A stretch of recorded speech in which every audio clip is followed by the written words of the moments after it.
Something in the air? You bet. Excitement. Because 4 exciting new shows go on the air tonight, starting right now.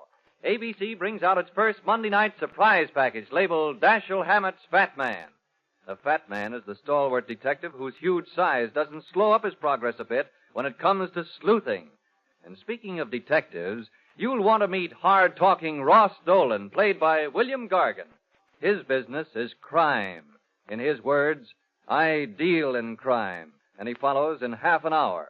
And then the Dean of Music Makers, Paul Whiteman, and his new show, Forever Tops, the top tunes that will live forever. Paul Whiteman plays them on Forever Tops. And did you know that your top stage and screen laugh favorites, Jimmy and Lucille Gleason, have opened a diner? What a diner. You see, that's what we meant when we said excitement in and on the air tonight and every Monday night on ABC. Right now, let's take a trip into adventure with Dashiell Hammett's Fat Man. Wait, 247. Fortune, danger. Who is it? The Fat Man.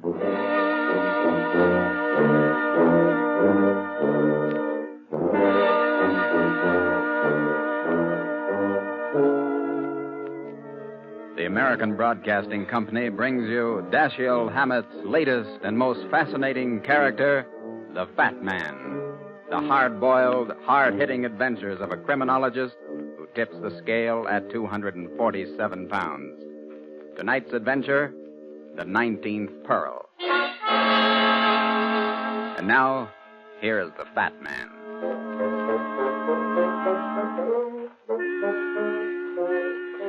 One of the worst things about being fat is feeling thin. That extra load you carry around is something you never think about till you bump into a full-length mirror or drop a penny into a drugstore scale.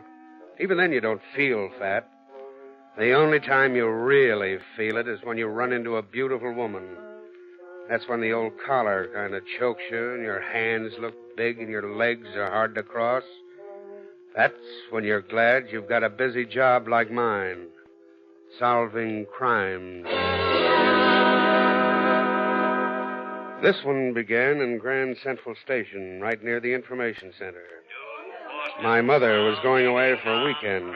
I was there to put her on the train. You don't have to wait around till the gates open, son. I've gotten on trains before. It's all right, Ma. It's a free night for me anyway. Want some peanuts? Oh, for heaven's sake, no. I do. Be right back. Bag peanuts, Jenny. All right. Better make it 2. Here you are. Okay. Sorry, sister. I didn't mean to bump into you. It's all right. I wasn't looking where... Please, will you do me a favor? It's terribly important. Here, hold this bag for me. Oh, quick, he's coming. Who? Don't let him see me. He mustn't know I'm here. Well, why not? What have you done? Nothing. Stand in front of me, will you? Quick. Put your arms around me as if you were kissing me goodbye. Say, what kind of a game is this? Please, cover my face and kiss me. Okay, sister.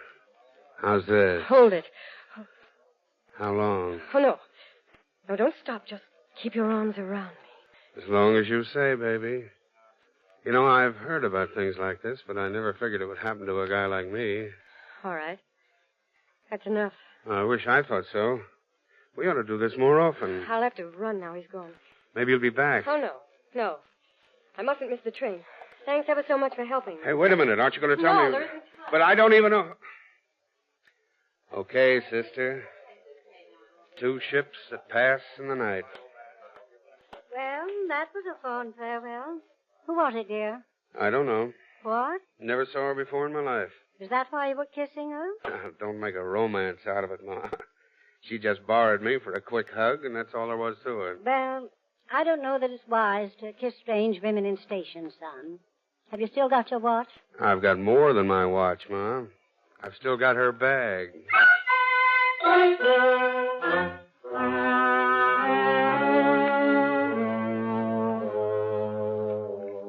But how do you know she's on this train, dear? I saw her duck into the car ahead. Well, leave the bag with me. I'll give it to her as soon as we pull out of the station. Are you kidding? Son, we're going to start in a moment. It's all right. I'll ride up to 125th Street. Just to give her back her bag? That's a good enough reason. Well, be sure you get off at 125th Street. Oh, we're moving. Okay, Ma. I'll take the bag up to her now.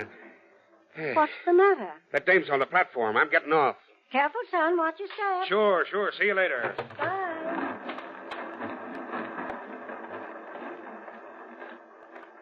Good evening, beautiful. Oh, you frightened me.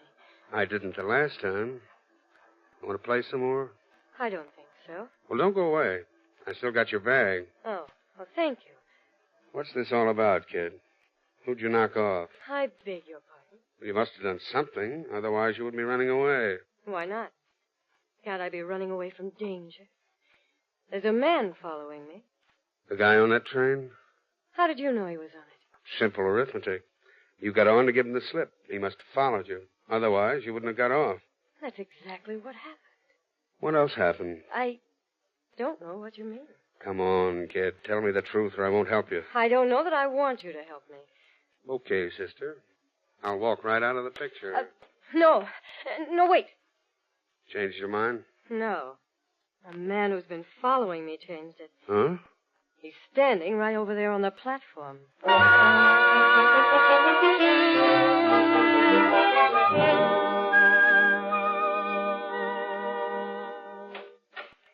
You'll be safe here, Miss Evans. Is this your office? Yeah. Step in. Thank you. Sit down. Make yourself at home. Every chair in this place is comfortable. Have you sampled them all? Every one. There's one thing I hate. It's sitting on hard wood. Have an apple, Miss Evans? No thanks. Awful good. No thanks. Well, tell me now. How long has this guy been following you? About 3 days. And you don't know who he is? Or what he's after? No. What do you do for a living, Miss Evans? I'm an actress. On the stage? When I'm working. Maybe I've seen you. Not in New York. I haven't done anything here yet. Rich daddy? No. No daddy at all. And what keeps you in those gorgeous clothes? I have a private income. My father left me some money. Those beautiful pearls, too? These aren't real. Aren't they? Let me see them. Don't you believe me? No. Why not? Because you're not a very good liar. What? Even experienced ones take a deep breath after every lie they tell. But you've been pumping away like an iron lung. How dare you talk to me like that? Get out of here, Miss Evans. I won't take your case. You won't get it, you insufferable man. Keep going. What? Keep yelling at me. There's someone outside the door. You overbearing, conceited pig. If I were a man, I'd give you the beating of your life. That's enough. Well, what are you doing out here, mister? Nothing. I was just... Hey, come back here, you.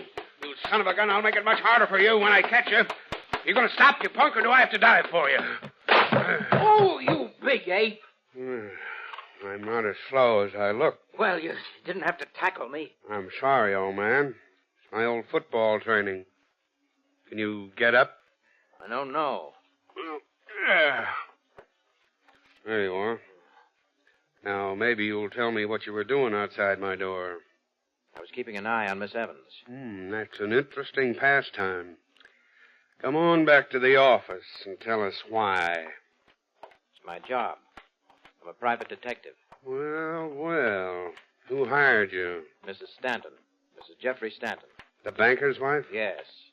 She wants a record of every move Miss Evans makes. Why? That's my business. Well, maybe Miss Evans has an interest in it. Miss Evans! Miss Evans, where are you? What's the matter? He's gone.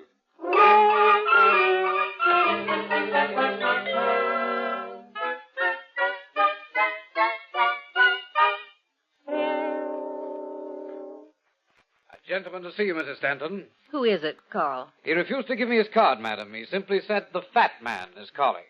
Fat man? What do you suppose he wants? Some information, Mrs. Stanton. Good heavens. What do you mean by coming in here unannounced? But I was announced. I'm the fat man. Well, I've never had the pleasure of meeting you, and I certainly don't intend to do so now. Show him out, Carl. I don't think Carl is man enough, Mrs. Stanton.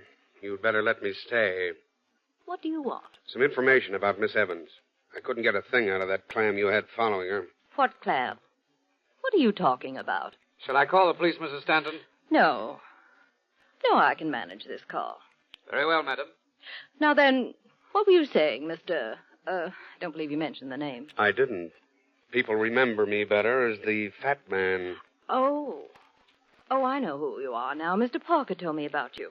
Parker? The man you very nearly killed in the hall outside your office. He said you fell on him like a ton of bricks. He had no right listening outside my door. Did you really hire him to follow Miss Evans? I did. May I ask why? You shouldn't have to. I thought everybody knew I was anxious to divorce my husband. Miss Evans is just one of the grounds. One? The only one I'll need. You see, Mr. Stanton made the mistake of giving her a necklace. What? Quite an expensive one, in fact. Matched pearls. Oh, I see. You seem disappointed. In Mr. Stanton? No, in Miss Evans. You're not a friend of hers, I hope. Are you sure he gave her that necklace, Mrs. Stanton? Well, I believe it was a gift. I've never inquired. I don't really care to know how these arrangements are worked out. In other words, your husband and Miss Evans... Let's not put it into words, if you don't mind. There'll be enough of that when the case comes up in court. When the case comes up, Mrs. Stanton, you'll have to prove it. And right now, your star witness, Miss Evans, is missing. Oh, not really missing. Unless something's happened to her. What? I don't know. Frankly, I don't really care. Parker will find her sooner or later. Where? Probably at my husband's apartment. Oh. Doesn't he live here? No, not regularly. Well, after meeting you, Mrs. Stanton, I can't say I blame him.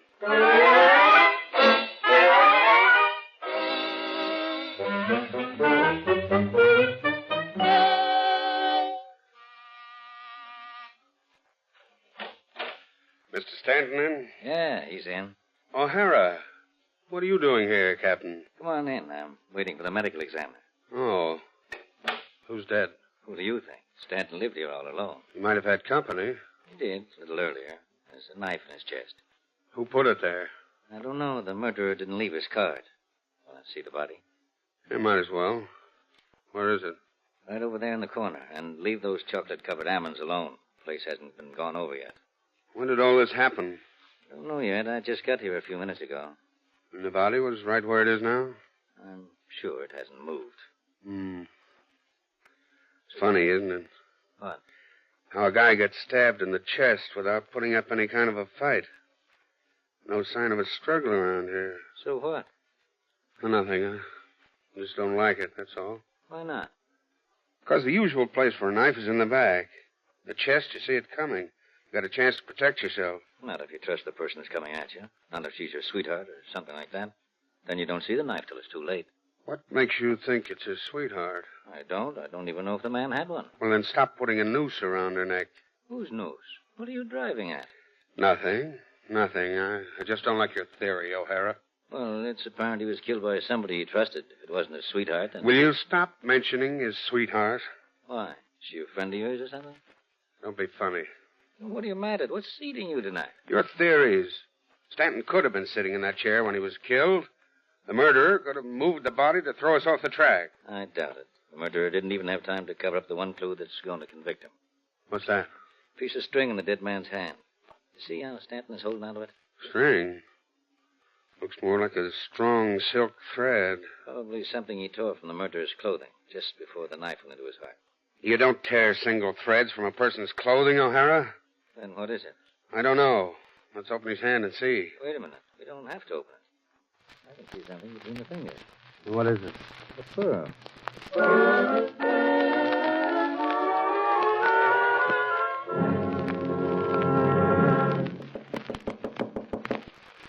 Miss Evans.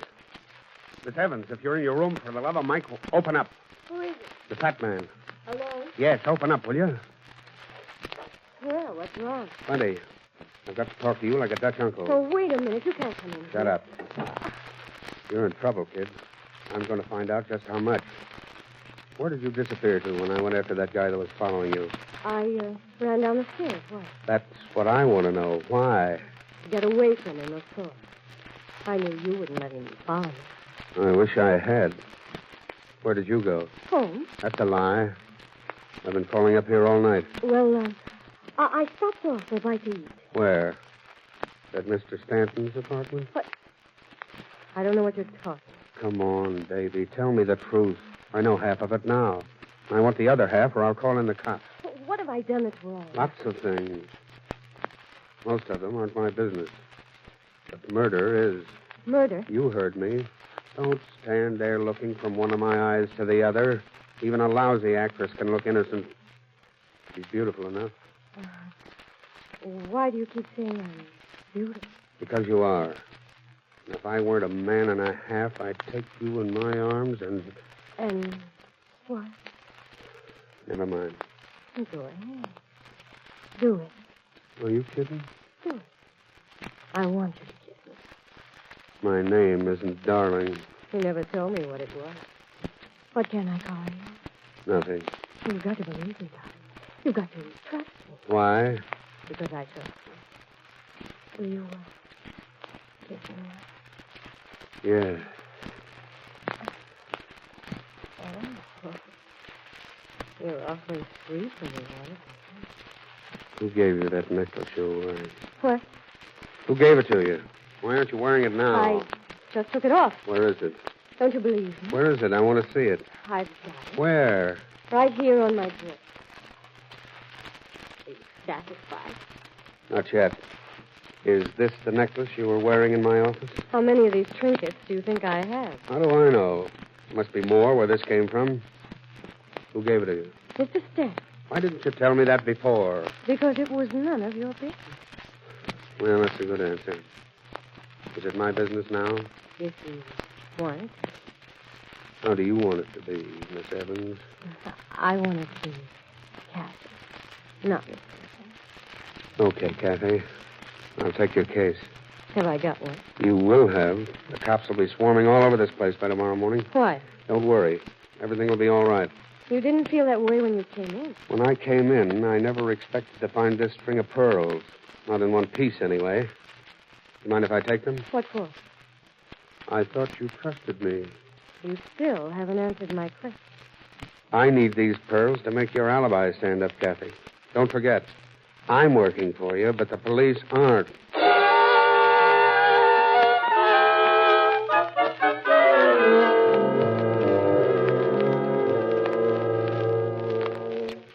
You're sure these pearls were bought here, Mr. Werner? Quite sure. I matched them for Mr. Stanton myself. No chance of a duplicate set looking exactly like these. Very unlikely. Pearls are almost as individual as people. That's why they're so hard to match. I see. This is your clasp, of course. Oh, yes, it was made here. And the string? Oh, the string might be anybody's. There's nothing distinctive about a string. But the pearls are distinctive. Quite. Why did Mr. Stanton rearrange them? You mean they're not in the right order? Oh, the order is correct. But I only counted 18. What? The big one in the center is missing.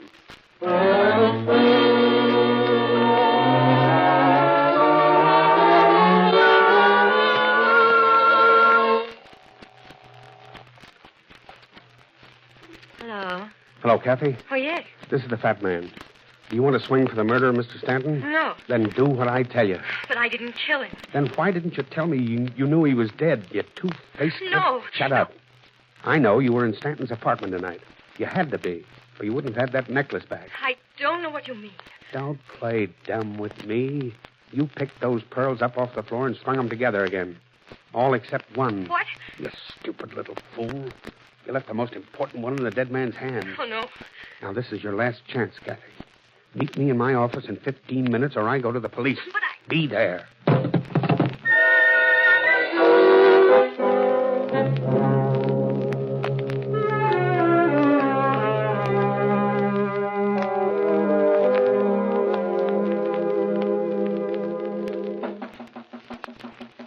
Yes? It's me, Kathy. Come in. What? Mr. Puck? What are you doing here? Waiting for you. The fat man sent for me. Where is he? He'll be back. He stepped out for a few minutes. Oh? Come on in. Don't be afraid. Well, Come on. The fat man wants me to show you something. What? Look over there on top of the desk. See it? What is it? A pearl. The largest one of a set. And what's it doing here? That's the fat man's business. He just wanted me to show it to you. Recognize it? I don't know very much about pearls. Then you wouldn't be interested in buying it. Not from you. Who told you it was for sale? The fat man. He offered it to me for... What's the matter? There's a microphone hidden in this bowl of fruit. The fat man must be interested in your reactions. Where do the wires go? Over here, to the window, and down the side of the building. He must be listening in another office. He won't listen anymore. Don't do that, you fool. Put that microphone down. Why? Because he'll know you smashed it. You want to get... Where's that pearl, Miss Evans? I beg your pardon. That pearl. You took it off the desk while I was at the window. Oh, you're mistaken. I haven't been near the desk. Come on. Give it to me or I'll search you for it. Let go of me. Not until you put that pearl back. Open your hand. No, Open it, I said. The fat man will kill me if you get away with it. Oh, come back here, you little devil. Not on your life. Just a moment, Miss Evans. Mrs. Stanton. Yes. I'll take that pearl, please. Look out, she's got a gun. Stay where you are, young lady. No, you can't make me. Stop. I told you to stop. You're wanted by the police for the murder of my husband.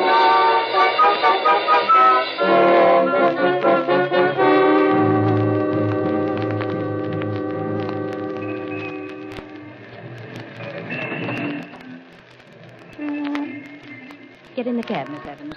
Where are you taking me? Get in. I'll watch her, Mrs. Stanton. Thank you, Mr. Parker. All right, driver. Hurry. Police headquarters. Right.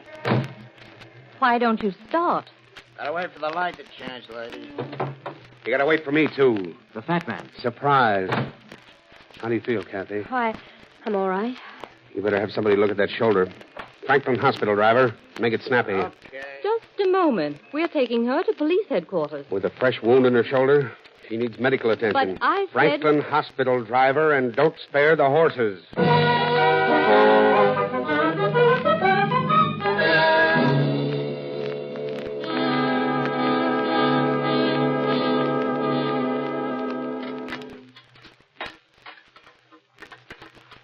How is she, Doc?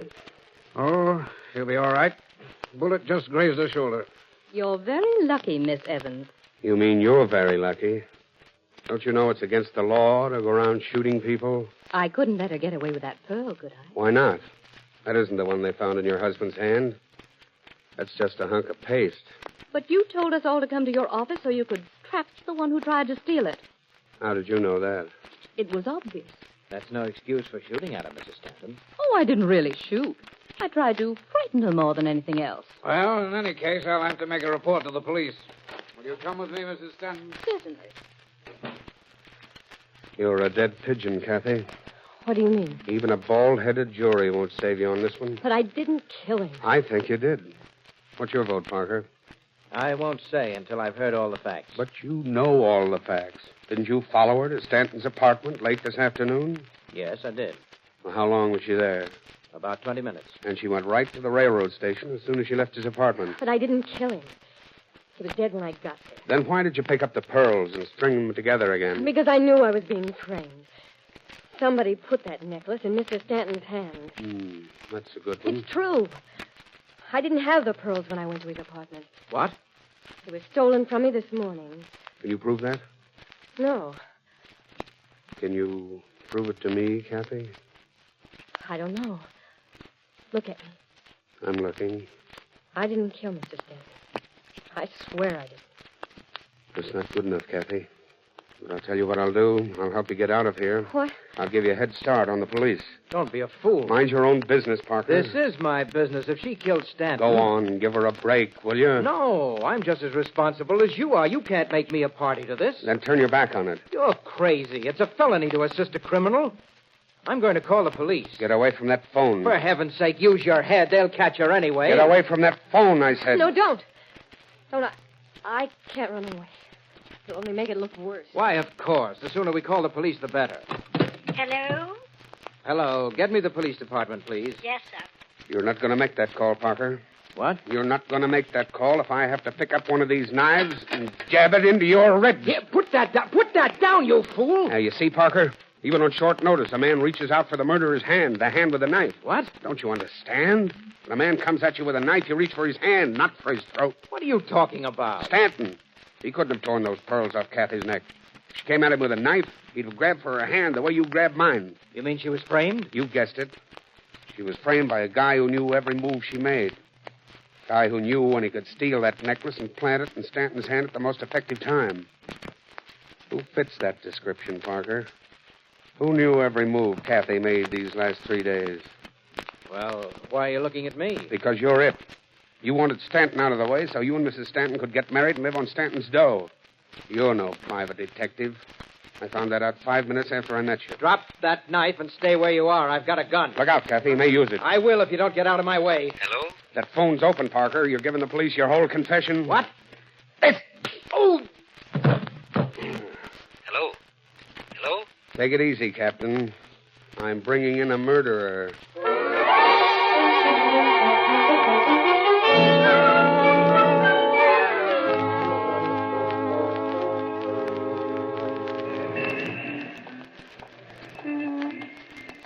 So you and Stanton were just good friends, Kathy? Mm-hmm, that's right.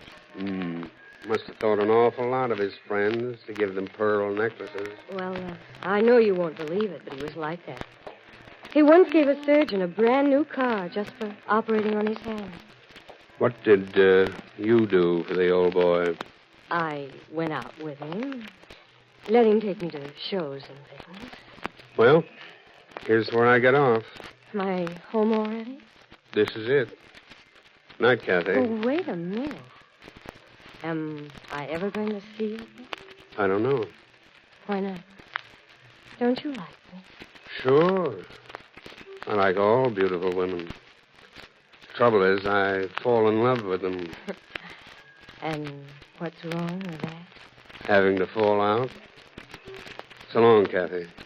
Remember, nobody loves a fat man.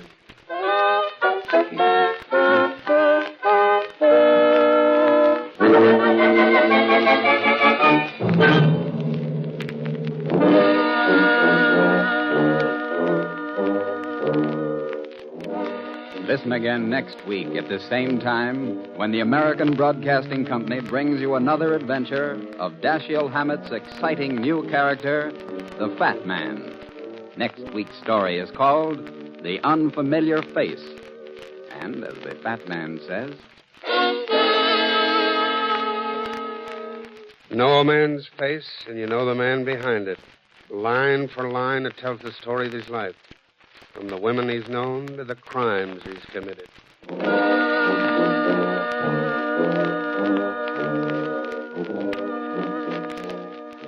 tonight's adventure of the Fat Man, played by J. Scott Smart, was directed by Robert Sloan. Bernard Green composed and conducted the original music. Hold on to your nerves. Next comes a guy who keeps busy chasing fugitives and frails. It's William Gargan as Private Detective Ross Dolan, shooting his way through the mystery thriller I Deal in Crime. This is the American Broadcasting Company.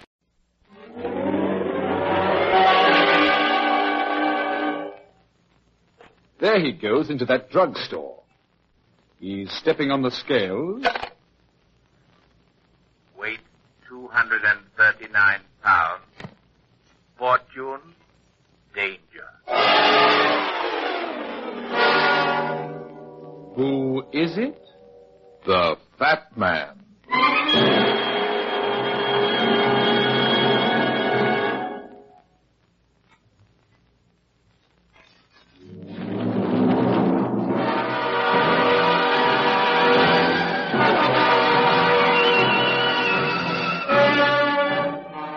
And now here's the Fat Man in Murder and the Peacock.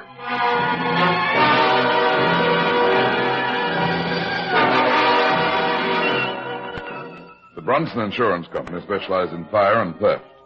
They'd insure almost anything, but occasionally they got hit and hit hard in spite of the persistence of old man Brunson, president of the company.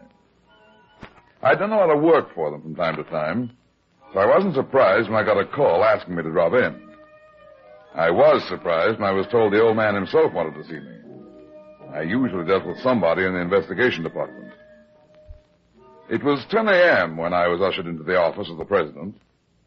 Bronson sat at the big desk in the corner, his fingers beating a nervous tattoo on the arm of his chair. He glanced up as I came in and waved me to a seat. Sit down, Runyon. I suppose you're wondering why I called you personally. It is a little unusual. This is an unusual case, Runyon, and a very important one to this company. Did you ever hear of Solomon's rope? The matched jade necklace stolen from the Mavis family 15 years ago? Yes. I don't know whether you know it or not, but this company had insured the necklace for $300,000. Yeah, and you paid off on it. Exactly.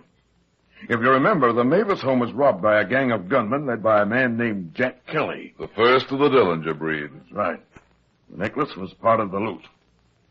Less than 3 weeks later, the FBI trapped the gang. And in the gunfight that followed, killed most of them, including Kelly. The entire loot from the Mavis robbery was recovered, except for the necklace known as Solomon's rope. It was never found. I thought the police figured Kelly broke it down and got rid of it stone by stone before the FBI closed with him. I'm not the police, Runyon. I'm a businessman.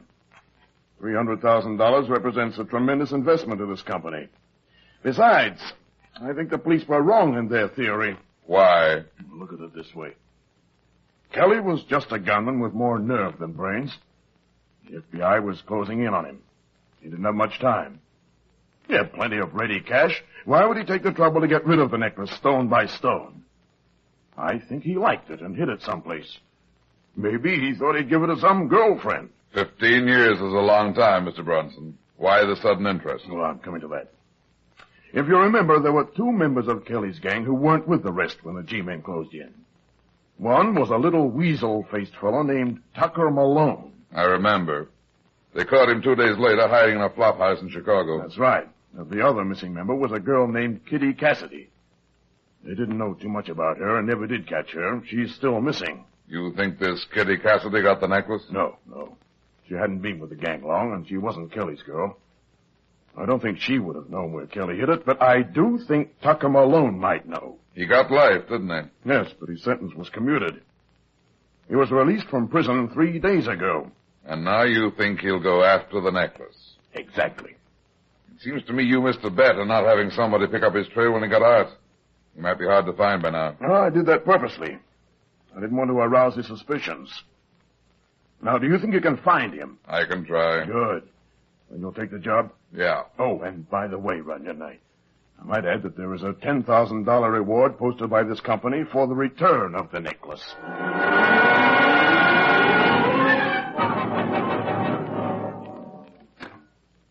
And so, with his head bowed deep in thought, the fat man solved another case. Very funny, very funny. Now listen, Charlie, I'm busy. Sure. What are you doing? Posing for an overweight version of the Thinker? If you're looking for a story, go down to Night Court. You won't get any byline here. Already I got a story. And what a story. You like to hear it? Go write it. I'll read it in the morning edition of that tabloid you work for. I haven't got the ending yet. That's why I came to see you. I'm not a storyteller. I'm a detective. Precisely, my dear Watson. Which brings me to the purpose of my visit. I want to hire a detective. Out of my own pocket, I want to hire a detective. I hate to miss that, but I told you I was busy. Now beat it and let me alone. Ever hear of Solomon's rope? Maybe I'm not as busy as I thought. I'm your employer, then? Let's have the story first. Last night, in the course of my duties as an ace reporter, I happened to stop in a little beer joint over on 3rd Avenue. That's no novelty. A man was standing at the bar, and he was very drunk. I couldn't place him, but the face was mighty familiar. It made me think of sweet, bygone memories. Black touring cars with curtains, straight homemade gin, and Tommy guns without khaki uniforms. And that made you think of Jack Kelly, and then it clicked. The guy was Tucker Malone. Yeah. So you know he's out. I get around, too. What happened after you recognized him? Well, I remembered the necklace, Solomon's rope, and how it had never turned up. Right in my lap was the only guy in the world who might know where it was. And he was drunk. Well, what a story if I could get it. Yeah. He didn't know me from Adam. I bought him a couple of drinks and finally got him out of the place. Then I tried to pump him. Did he talk? Well, not much. He was awful drunk. But just before he passed out, he did say something. I can't make anything out of it, but, or maybe you can. What did he say? He put his hand on my shoulder and he said, "You're the first real pal I ever had. I'm gonna make you rich, pal." I shook him and said, "Well, when? How?" He stared at me a minute and then he said, "The old guy raises peacocks. Tie that for me, will you, pal?" Peacocks? Well, that's what he said. What do you think he was talking about? Beats me. Maybe he was seeing peacocks instead of pink elephants. I like that part about making me rich, though. I think he meant the necklace. What do you want me to do? Listen, that guy's valuable. He's the lead sentence to the story of the year, and I want that story. There may be others who want the necklace. I want to hire you to protect him until I get him to talk. What do you say? I take it you know where Malone is. I'll say I know. I wasn't taking any chances. He's under lock and key in my apartment, sleeping off his drunk right now.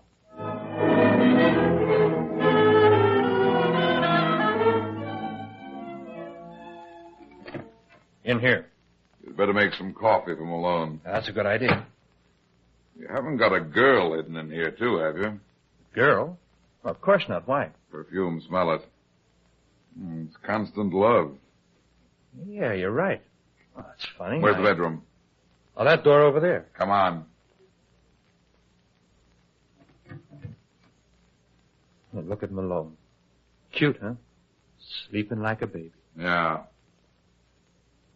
He's sleeping like a baby, all right. A dead baby. Dead? Bullets, 3 of them. They weren't taking any chances. Well, who could have...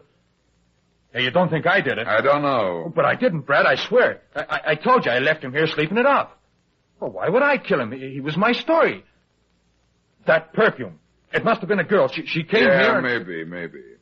You're in a jam, Charlie. I didn't kill him. No, I don't think you did, but I'll have to call the cops. No, wait a minute, Brad. I'm in a spot. You said so yourself. I really need a detective now for myself. I gotta find this guy's murderer. You're still hired if you want the job. This is just the beginning of this thing. I think you're right about that. Well, give me a break then. Let me knock out a story on this. I'll have a clean scoop. I'll call the cops the minute I turn my story in. Okay, Charlie. Thanks. You're sure nobody came up here with you last night except Malone? What do you mean? The perfume. No girl came with you? I've told you the truth, Brad. So help me I have. I hope so. Go ahead and write your story, but make it fast. And don't touch anything in this bedroom. When you finish, call Lieutenant Mackenzie at headquarters and tell him the truth.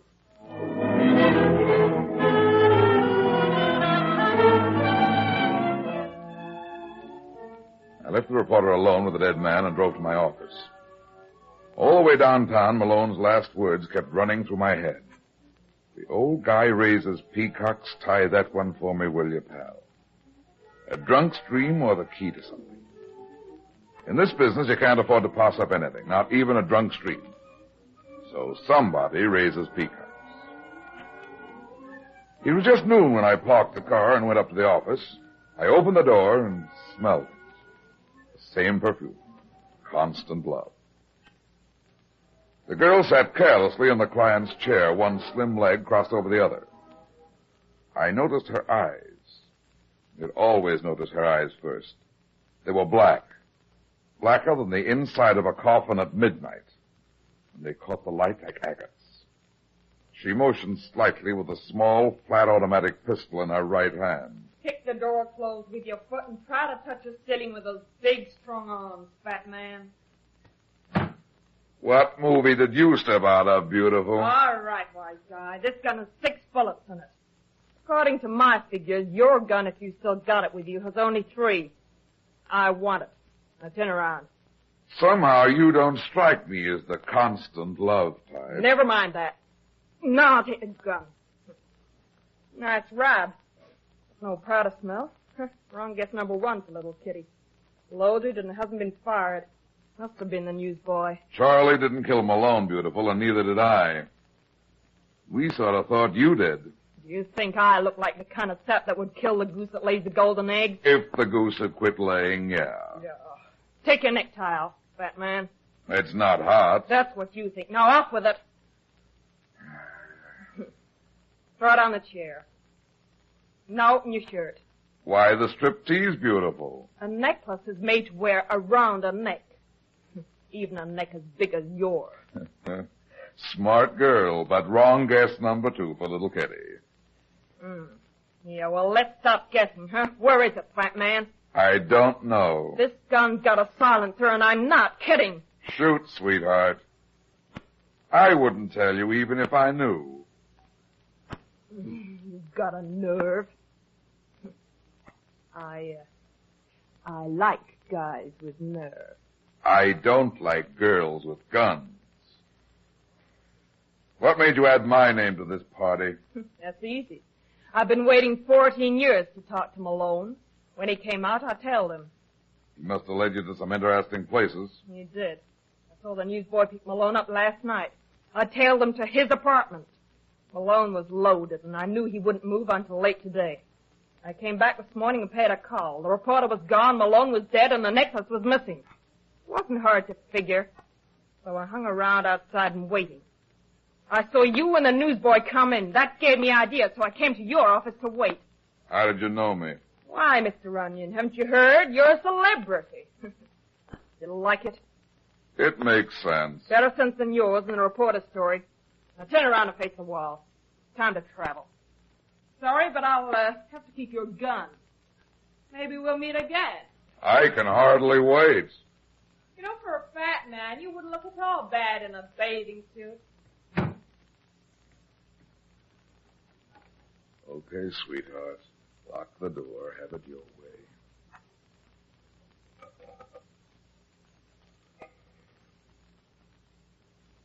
Operator, I'm in a hurry. Get me the city zoo. Yeah, that's right, the zoo. Yeah, quite a girl. I'd hate to have her for my first date. Hello, city zoo. I'd like to know the name of anybody who raises peacocks within 100 miles of this city.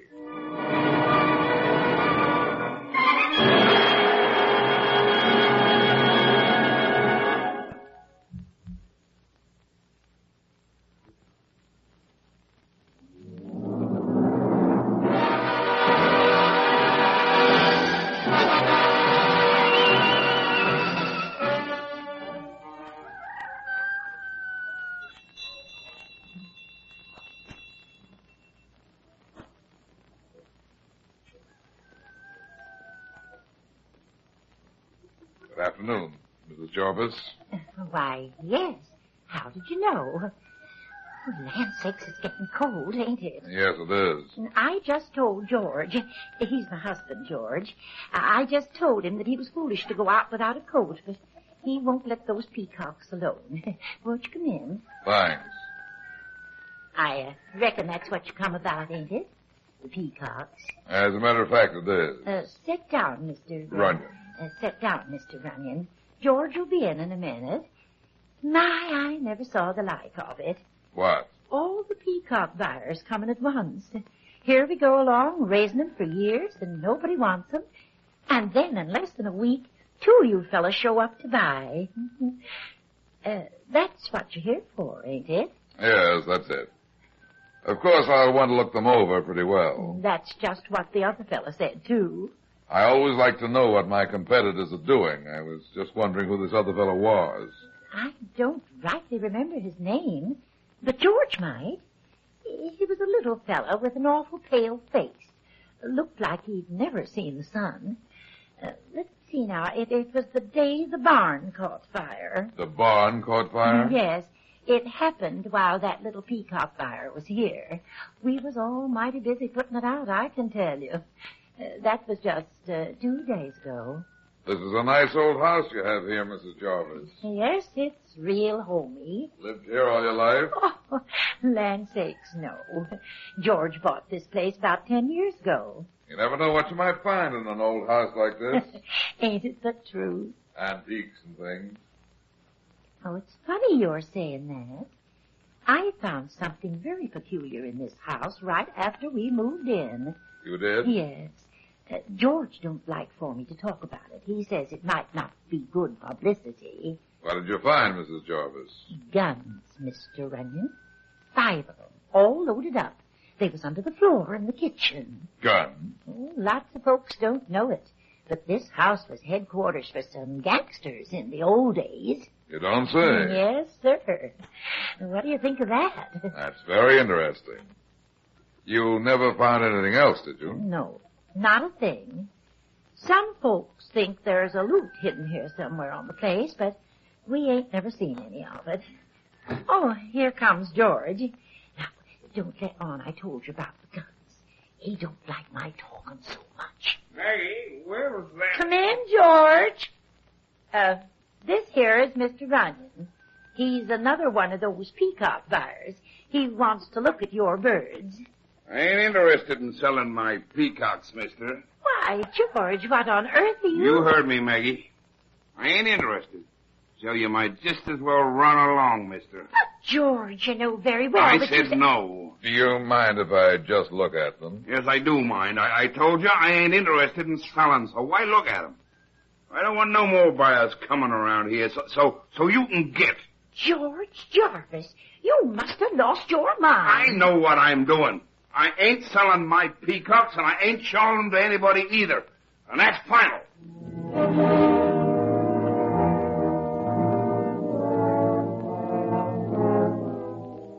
Hey, Brad, where you been anyway? I've been looking all over town for you. I was in the country, Mac, seeing a man about some peacocks. Peacocks? Look, Brad, I thought you and me were friends. That news hound says you were with him when he found the body. That's right. Well, why didn't you report it? You know the... Calm down, Mac. I gave Charlie a break because he gave me one. Yeah, I'll say you gave him a break. The paper's already in the street when he calls up nice as pie and says, I've got a murder for you, Lieutenant. I'm surprised he didn't wait for me to read it in the paper. Maybe he doesn't think you can read. Yeah. Well, I'm putting the heat on Charlie Blake. I think he killed Malone. Quit acting like a kid, Mac. I mean it. I think that news hound did it just to get a good story. I'd pull him in on suspicion if it weren't for the paper. They already made a big enough sap out of me. Now you're using your head again. Why don't you ask me about the peacocks? Yeah, what were you doing in the country, and what about the peacocks? The farmer doesn't want to sell them anymore. What are you talking about? Solomon's rope. Remember it? Oh, so that's why Malone was knocked off. I think so.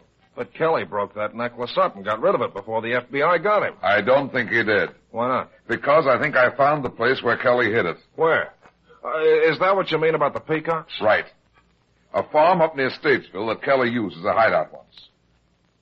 A farmer and his wife live there now, and the farmer raises peacocks. I've got a hunch the necklace is still there. Ah, but that doesn't make sense. Malone must have had the necklace. Why else would he be killed? I think I know. You're crazy. Besides, we got a tip that Kitty Cassidy was in town. She's been missing for years and was one of the old Kelly mob. She must have done in Malone and got the jade. She's in town, all right, with a gun of her own and one of mine. Yours? What happened, Brad? She dropped in to see me, made me do a striptease, and took my gun. Well, that's one for the book. Why'd she do that? She thought I had the necklace. She didn't have it, and she came after Malone was killed. Where's Blake now? In his office at the newspaper, I guess. Come on. You've got to see him right away.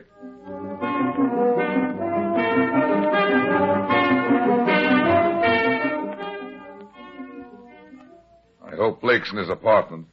Yeah, there's a light under his door. See, he knows the game's up and he's stalling. Come on, put your shoulder against this door and heave. Right? You don't need your shoulder. It's unlocked. All right, Blake, don't try to... Put your gun away, Mac. Somebody else got to Blake first. Dead? Yeah, but not long. The girl. He did have the necklace, and she got it away from him. I think the girl killed him, but she didn't get the necklace. Come on, Mac. We haven't got much time. Where are we going? Back to that Peacock farm.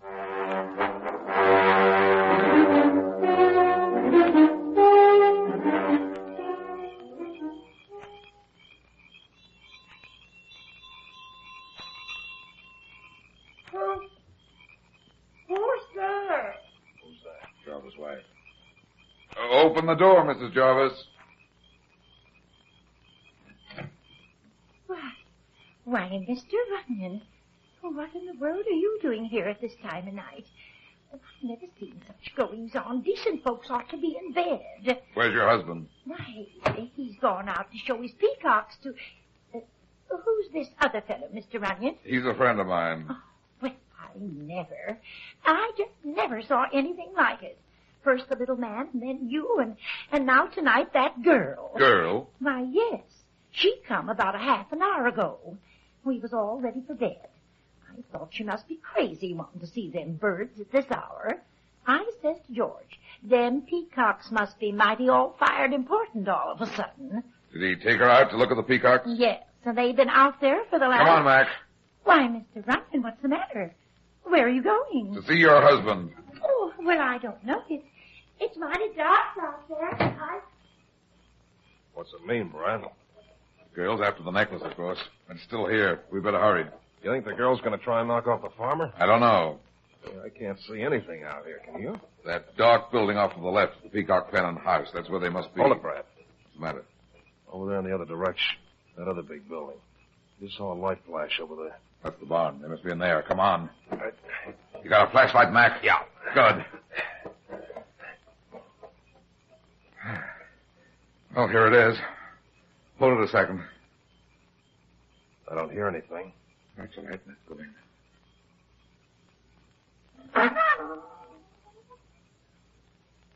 Jarvis. They're gone.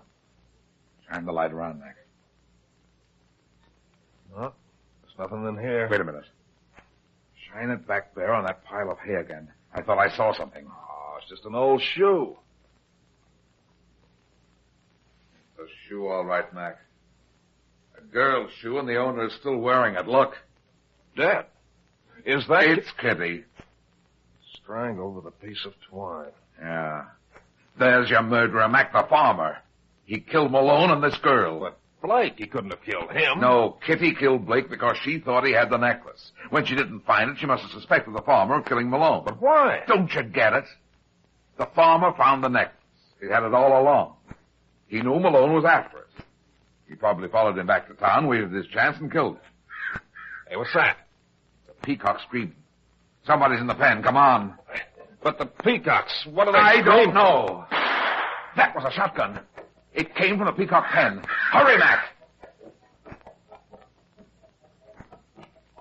Here's the pen.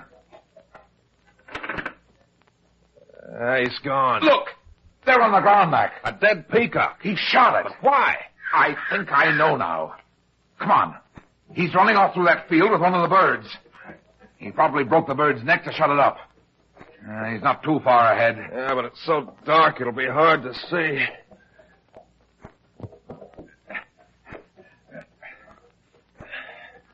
Right.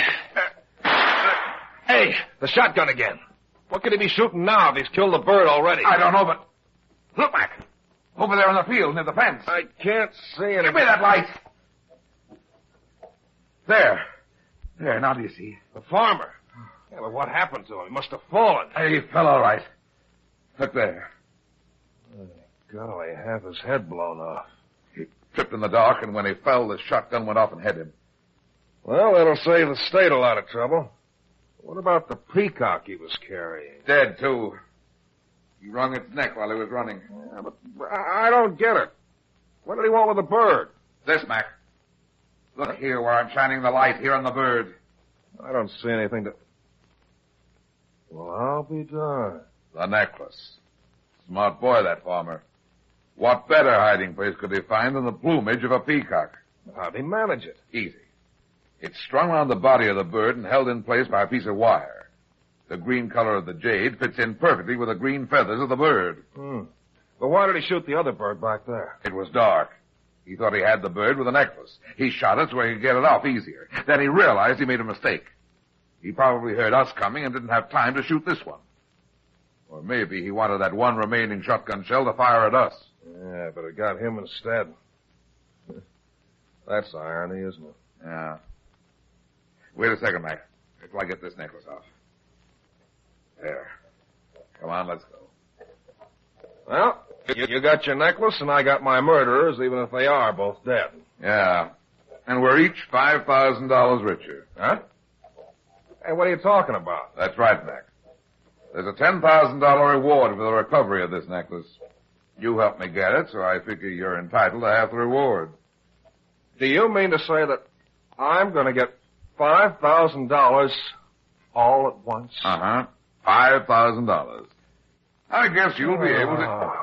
Hey, Mac! Mac, what's wrong? Well, I'll be. That's the first time I ever saw a cop faint.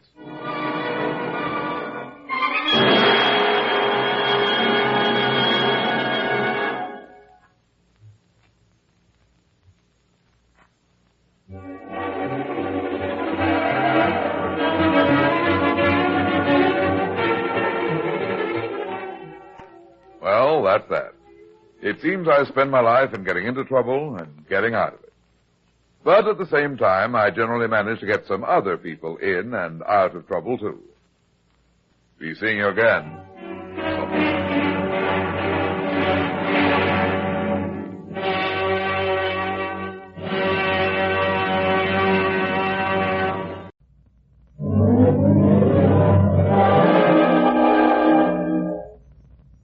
There he goes into that drugstore. He's stepping on the scales. 239 pounds. Fortune, danger. Who is it? The Fat Man.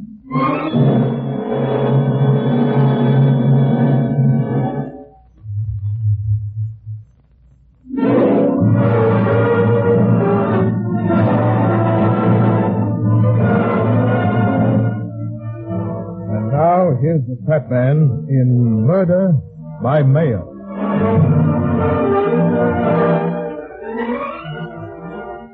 The girl wasn't from the city, that was obvious. She was a big girl, almost as tall as I am, but she wasn't fat. She wasn't pretty either, but with the right clothes and beauty aids, she would have been striking. She didn't have the right clothes, and beauty was something that had never occurred to her. Any woman would have envied her complexion, but they wouldn't have wanted the hands who went with it. The complexion said outdoors and health, but the hands said work.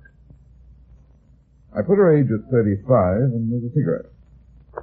She carefully smoothed the skirt and took the chair across from my desk. When she spoke, I knew she was a capable single woman who lived on a farm in the Middle West. My name is Kate Goering, Mr. Runyon. Pleased to meet you, Mr. Goering. I'm a stranger in your city, and I saw your ad in the classified telephone directory. That's why I came here to see you. I've never hired a detective before, and I don't have too much money. Don't worry about the money, Miss Goering. Just tell me what the trouble is. My brother Bob has disappeared. It's all so strange. I just don't know what to make of it. Suppose you start at the beginning. When did your brother disappear? Well, I'm not sure exactly. I don't know the exact day. You see, he was here in the city. I was out home. We have a farm in Iowa. Your brother was visiting here? No, he had moved here. I was dead set against him doing it. I always knew something terrible would happen if he came here and married that woman. He came here to get married, then? Yes. That was a month ago. Who was the woman he married? Her name is Irma Lewis. And I'm sure there's something peculiar about her, something wrong. Had your brother known her very long? Well, that's just the point, Mr. Runyon. You see, my brother didn't know her at all. Now, wait a minute. Let me get this straight. Your brother married a woman here in the city, but he didn't know her. He'd never actually met her except in correspondence. He contacted her through one of those matrimonial bureaus. Yes, I think that's what you call it. You see, Mr. Runyon, my brother Bob and I were orphaned quite young. All we had was the farm our father left us. We lived there together, and we worked hard for years. Finally, Bob managed to save $5,000. Is your brother older than you are? Yes, he's in his early 40s. I suppose he got lonesome at the farm. Being so far away from everything and only seeing me, I can't blame him, really. One day he saw this ad in a magazine and started writing to this Irma Lewis. Several months later, he told me he was leaving to come here and marry her. I begged him not to do it, but he wouldn't listen. Did he take the $5,000 with him? No. We had the money in a joint checking account in Des Moines. Bob took only what money he'd need for expenses. Is he going to bring this girl back home? He was going to try and get a job here after his wedding. As I said, that was just a month ago. 2 days later, I had a letter from him saying he had arrived and met Irma. Did he give an address? Not then. But in his next letter, which arrived 3 days after his wedding, he said he and Irma were living in a boarding house at this address. It's out in the country, not far from the city limit. Here. I see. Well, that was the last letter I had from him, Mr. Runyon. Of course, I wrote him regularly. Were the letters returned to you? What? No. I never thought of that. That might mean... Never mind that. Go on with the story. Well, at first I didn't worry because I knew he might be busy or was just getting married and all. Bob never was much for writing letters anyway. However, after 3 weeks went by with no word, I did get worried. And then the bank called. The bank, eh? Yes, they notified me that the account was closed out. Bob had written a check for the entire amount. Are you sure he wrote the check? Positive. Of course, I went into the bank at once. They showed me the check. It was in Bob's handwriting. Well, you can imagine my feelings, Mr. Ryan. Yeah. I managed to borrow some money on the phone and came here at once. I arrived yesterday. Of course, I went immediately to the address of the boarding house. Couldn't the owner tell you when your brother and his wife left? But that's just it, Mr. Ryan. The woman who owns the house didn't know what I was talking about. She said my brother and his wife had never been there.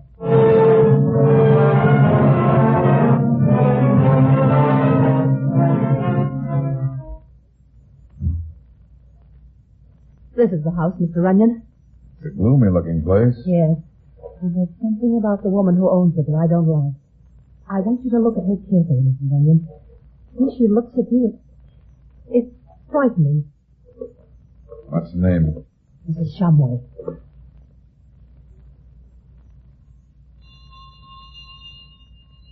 Now remember, let me do the talking. All right.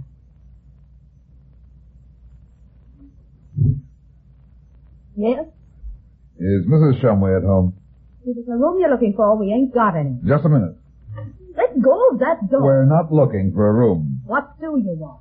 I said we want to see Mrs. Shumway. Mrs. Shumway ain't seeing anybody. Who is it, Bertha? It's a man and a woman, Mrs. Shumway. Show them in, Bertha. Yes, ma'am. Step this way, please. In here, Bertha. In the parlor. Move this door.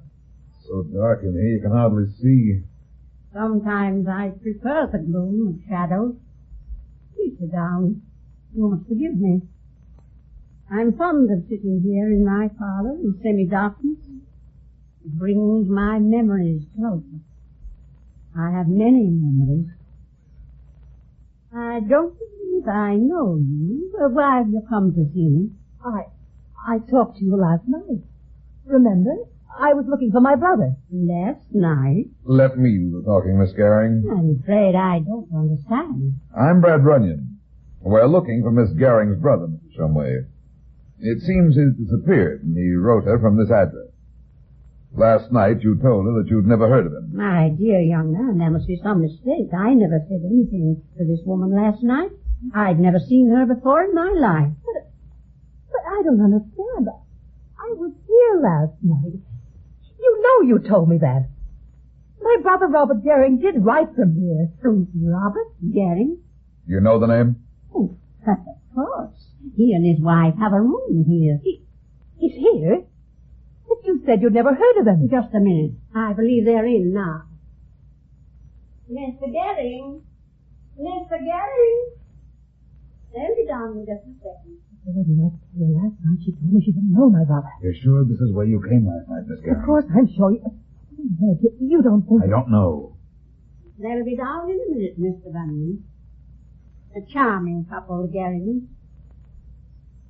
So you're his sister. Why are you lying? You know very well I was here last night. You called us, Mrs. Shumway. Yes, Mr. Gehring, your sister's here. Sister?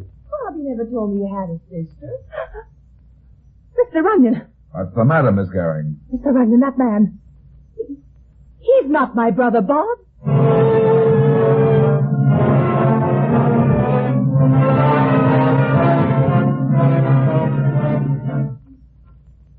Miss Goering. I'm going to get to the bottom of this business. Sit down over there by my desk. What is it? Why are you looking at me like that? Okay, sweetheart. What's it all about?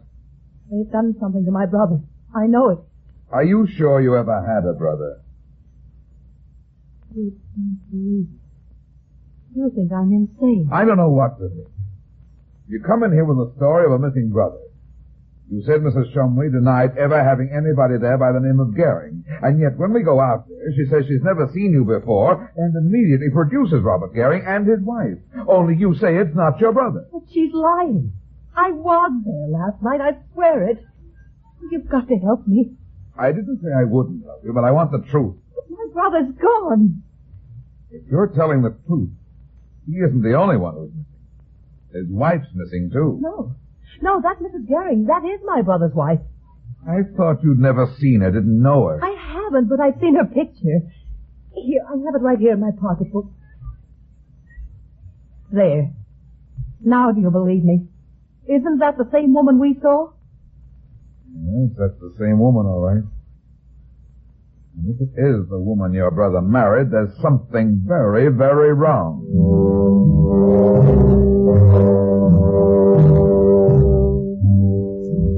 I sent the girl back to her hotel and told her to stay there until she heard from me. Then I sat down to think. It didn't make sense, any of it. Here was a girl who said her brother had married a woman he'd never even seen and then disappeared. But had he disappeared? There was a Robert Goering and his wife living at the brother's last address. If the girl Kate was lying, what was her angle? What was she up to? And if she were telling the truth, what was Mrs. Shumway's game? Why had she denied knowing of any Robert Goering and then on the second visit immediately produced him and his wife? Was Kate insane?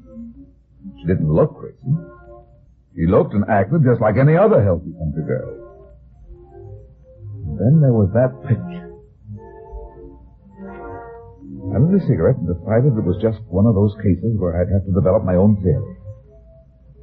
3 hours later, I was still smoking cigarettes. It was dark outside. I was no nearer the answer than before. The clock on the tower building began striking 8.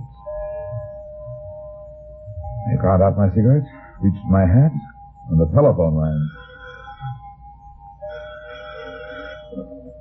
Hello? Mr. Runyon? Yeah? You were with a woman named Goering today? That's right. Who is this? Bertha Meir. Who? Mrs. Shumway's maid, Bertha. What do you know about Miss Goering? I know something that might interest you. What? I'm a poor working girl, Mr. Runyon. I get it. I can't talk long. I haven't got much time. How much do you want? $500. Okay, where are you? I'm talking on the downstairs phone at Mrs. Shumway's. The others are upstairs. They might come down any minute. They'll bring the money tonight. Yeah. Where can I meet you? Leave your car a couple of 100 yards down the road and walk up to the house. I can only leave for a few minutes, so I can't go far. You'll know the trees at the side of the house. Yeah. There's an old well there, about 30 yards from the house. It's dark among the trees. If you're quiet, nobody can see you. I'll be there at 9:30 tonight. Is this information something about Miss Goering's brother? Miss Goering doesn't have a brother, Mr. Runyon.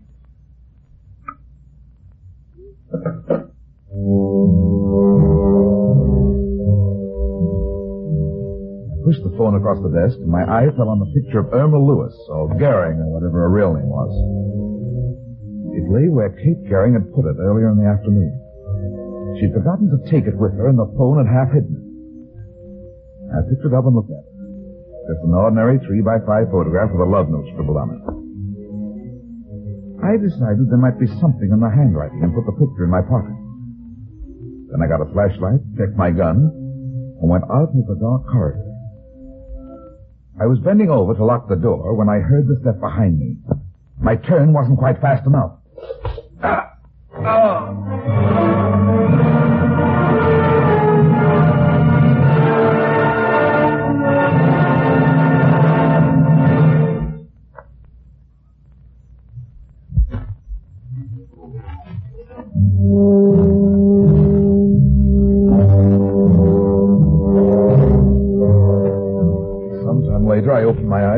my neck had been broken.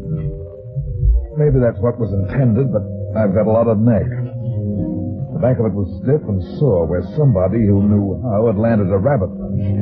But nothing was broken. I was lying on the floor of my office. The light was on, and I was alone. I got to my feet and went to my pockets. The gun was still where it belonged, and so was the flashlight and all my money. But the picture of Irma Lewis was gone.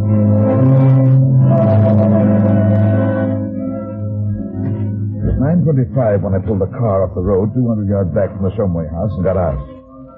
I stood for a minute listening and letting my eyes get accustomed to the dark. The night was black and quiet. Great black clouds rolled across the sky, hiding the moon, except for occasional quick glimpses.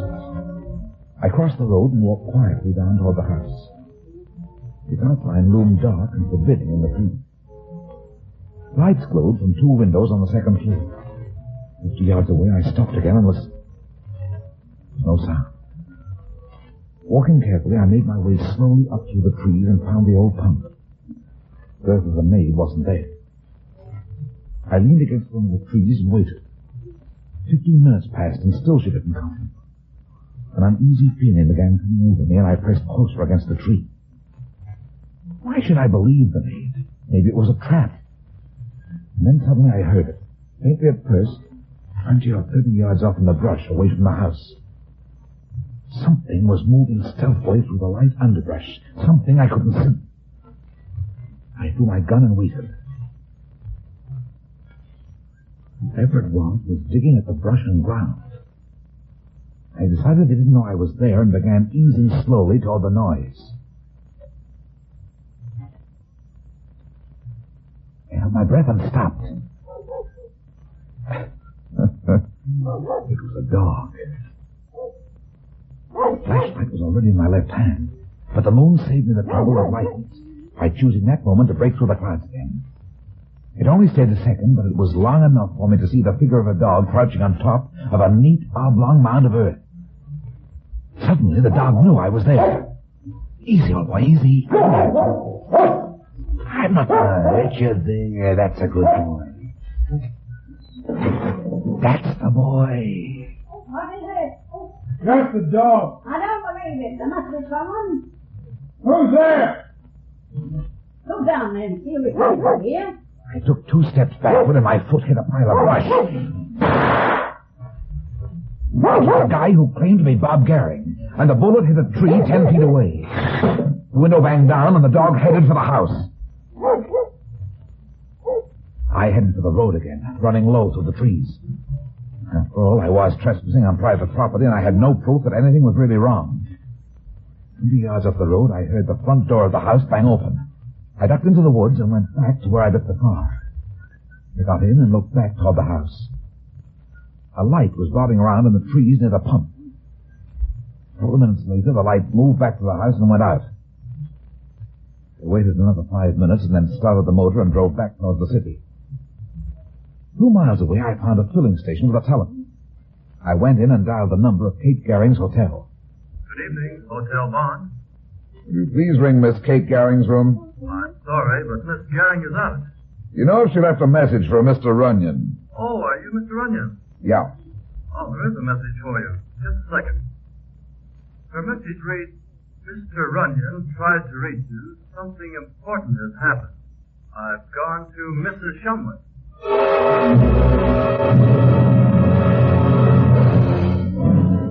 2 miles from the gas station, there was a suburban police station.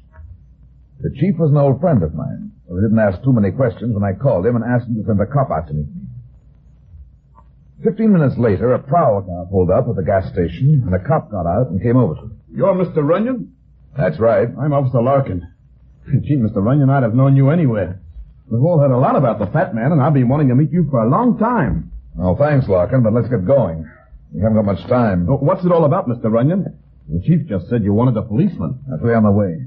Come on, let's go in your car. I'll leave mine here.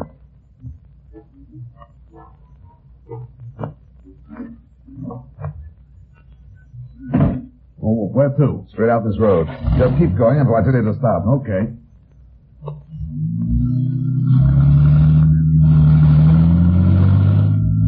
By the way, Larkin, have you got a shovel in the back of this car? Yes, sir. We always carry one for emergencies. What do you want with a shovel? We might do a little grave digging.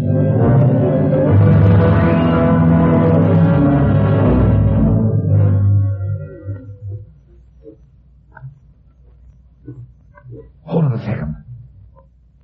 There's the house back there in those trees. There are no lights on at all now. No. Maybe they've skipped out. Maybe. Come on, but watch your steps through this underbrush. I've got a hunch they're still in the house, and I don't want them to hear us. Okay.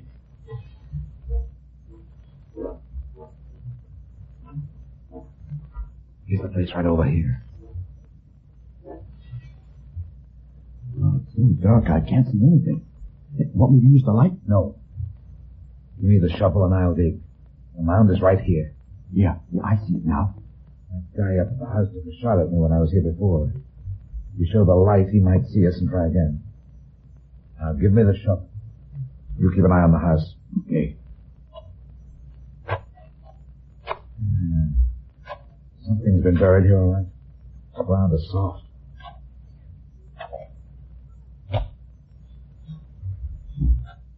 What's wrong? Did you find something? Yeah, I found something. Is it a body?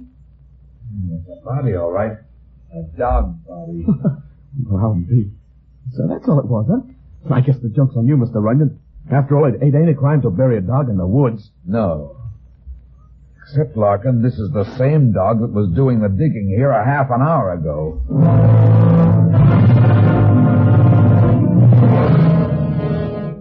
Wait, Mr. Runyon. The front door of the house is this way. We're not going to the front door, Larkin. See that part of the building that juts out like a shed in the back of the house? There, back there. Yeah? It's a garage. I've got a hunch we can get into the house through there without being heard. The door leading into the house itself. Now, come on. If there really was a body buried out there a little while ago, they haven't had time to move it far. Here's the door. Watch it, it might squeak. Come on in. Now close it behind us. Now turn on the flashlight and sweep it around. We're right about it being a garage. So hold on. Oh, what's... There's somebody sitting in the front seat of that car. You've got your cover. Don't move. Are you sure you saw somebody? Yeah, give me that light. You watch that door in your house. Is there anybody there, Mr. Runyon? Yeah. A dead man. Then there really was a body buried out there in the woods. Yeah. They brought him in and propped him up against the steering wheel. Here. Hold the light on him a second. Who is he? I don't know, but I think he's Kate Garing's missing brother, Bob. Hey, Mr. Runyon. Look here on the floor in the back of the car. What is it? It's another dead body, a dame. Here, let me see. Yeah, she's dead, all right. Do you know her? Yeah, it's Mrs. Shumway's maid, Bertha. Come on, Larkin. Get your gun out. They're going into the house. Keep as quiet as you can.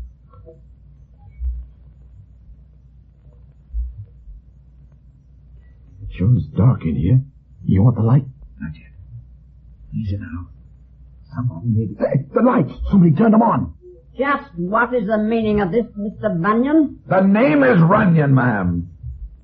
There are a couple of bodies in your garage that might need explaining. What is it, Mrs. Shumway? That man. He's here. I told you to be careful. I told you. Shut up, you idiot. Now, just what is all this nonsense about bodies? And what do you mean by breaking into my house? Where's your husband, Mrs. Garing? Why, he's out. He's not here. See here, Larkin. And keep your gun on these two. I'm going to search the house. Kate Garing's hotel said she came here tonight. Yeah, I'll do nothing of the sort. Move up the staircase, Mrs. Shumway. I'm going up. I won't move. You've no right to... What the heck? It's Kate. Out of the way, Mr. Shumway. Take your hands off me. Watch them, Larkin. Don't move either of you. I'll shoot. Help me. Somebody's got a knife. You again. Hey, there. Your knife doing's no better than your judo. You've still got plenty to learn, and I'm going to show you one of the... Stay away from me. Like that. It's not as effective as a rabbit punch, but it serves its purpose.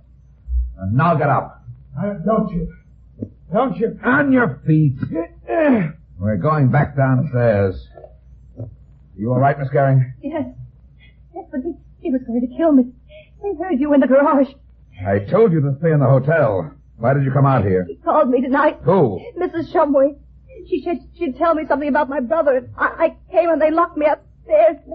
Mr. Runyon, they killed Bob. They murdered him. Take it easy. You okay, Mr. Runyon? Yeah, I got the other one. It's this guy here. What's your real name, by the way? Cavender, Charlie Cavender. Okay, start talking, Cavender. Yeah, I'll talk, only you gotta believe me. It's all Mrs. Shumway's fault. She got us into it. Sure. But it's the truth, Runyon. Me and Irma didn't know. Is Irma your wife? Why, yeah, sure she is. This she-devil here is to blame. You're a little squirrel. Shut up. Watch her, Larkin. Well, we didn't know it was gonna be murder. I swear we didn't. We thought it was robbery. We figured to fleece this country guy, Gehring, after Irma went through a fake marriage ceremony. Nice, clean little record, huh? Well, she killed Gehring. She did it herself and made us help bury it. Why was Bertha killed? Well, she found out about Gehring. Mr. Shumway was afraid she'd tell somebody. Okay, Larkin, let's take him in. No, you can't take me. I told you the truth. You gotta believe me, right? Pipe down, come on. No, you won't. I'm not letting You want a real lesson, don't you? Go. Okay, baby, try this rather punch the sides. Boy, what a punch. Yeah, works fine, doesn't it? It's out like a light. I owed him that one. Okay, Larkin, you go on out to the car with the women. I'm gonna have to carry this baby. It's a cinch he won't be doing any walking for at least an hour.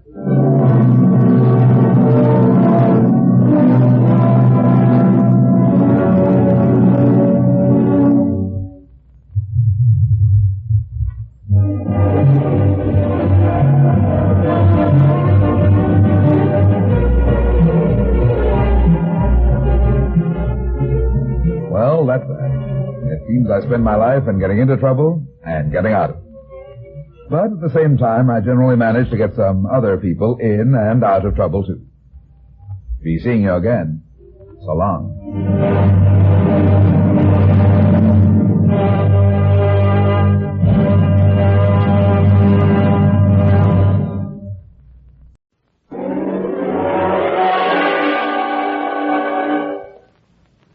There he goes into that drugstore.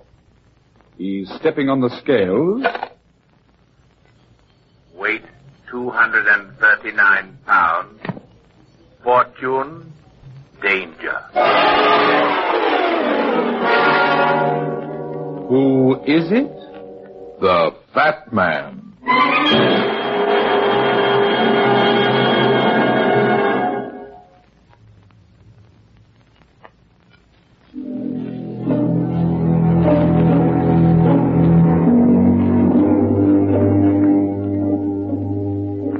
And now here's the Fat Man in Murder Calls the Undertaker. I was sitting in my office hoping nothing had happened. It was a warm, lazy morning, and I didn't feel like working. A soft breeze blew through the window. I lit a cigarette, leaned back in the chair, and began to look over the mail. Indian summer. The kind of a day meant for picnics, a ball game, and a tall glass of something cool. But someone else thought it was a day for the perfect murder. Runyon speaking. Mr. Runyon, I've got to see you immediately. They're going to kill me. Okay, take it easy. Who's trying to kill you and who are you? Hurnley's my name, Joshua Hurnley. 1032 Fairview Avenue. There isn't time to explain. I tell you, they're after me. Now, cool off, Hurnley. Start at the beginning. What do you mean someone's trying to kill you? Just what I say. Can you protect me? I need protection. That's my business. But I have to know what I'm supposed to protect you against. Against the... wait a minute. How much will you charge? I'm a reasonable man. I'll pay, but mind you, I won't pay too much. Listen, Hurnley. If someone's trying to kill you, don't you think it's a little ridiculous to be talking price? I'm not a fool. I save my money. That's why they want to kill me. They're trying to steal my money. You want me to protect you and your money, eh? I think you're crazy, Hurnley. Go bother someone else. Hey, don't be hasty, Mr. Runyon. I'll pay. Yeah, I know. You've got money. Will you take the case? I don't know. You've got to. They won't. Hurnley! Hello! Hello!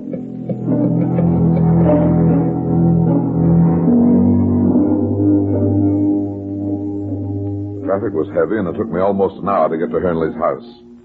It was an old-fashioned American Gothic near the edge of what used to be an exclusive residential district.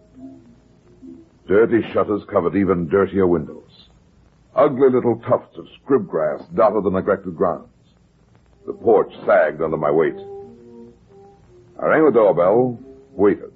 Nobody answered. I tried the door. It was unlocked. I walked through the living room and shouted a couple of times. All I disturbed was the quiet. I went upstairs and opened the door of a bedroom. Then I saw him. His body was slumped in the chair over by the window, an empty whiskey bottle in his right hand, and a clean, round little bullet hole in his throat. A dark patch of blood had soaked into the carpet, and there were cigarette ashes where a tray had been knocked over. Nothing else. I started down the stairs.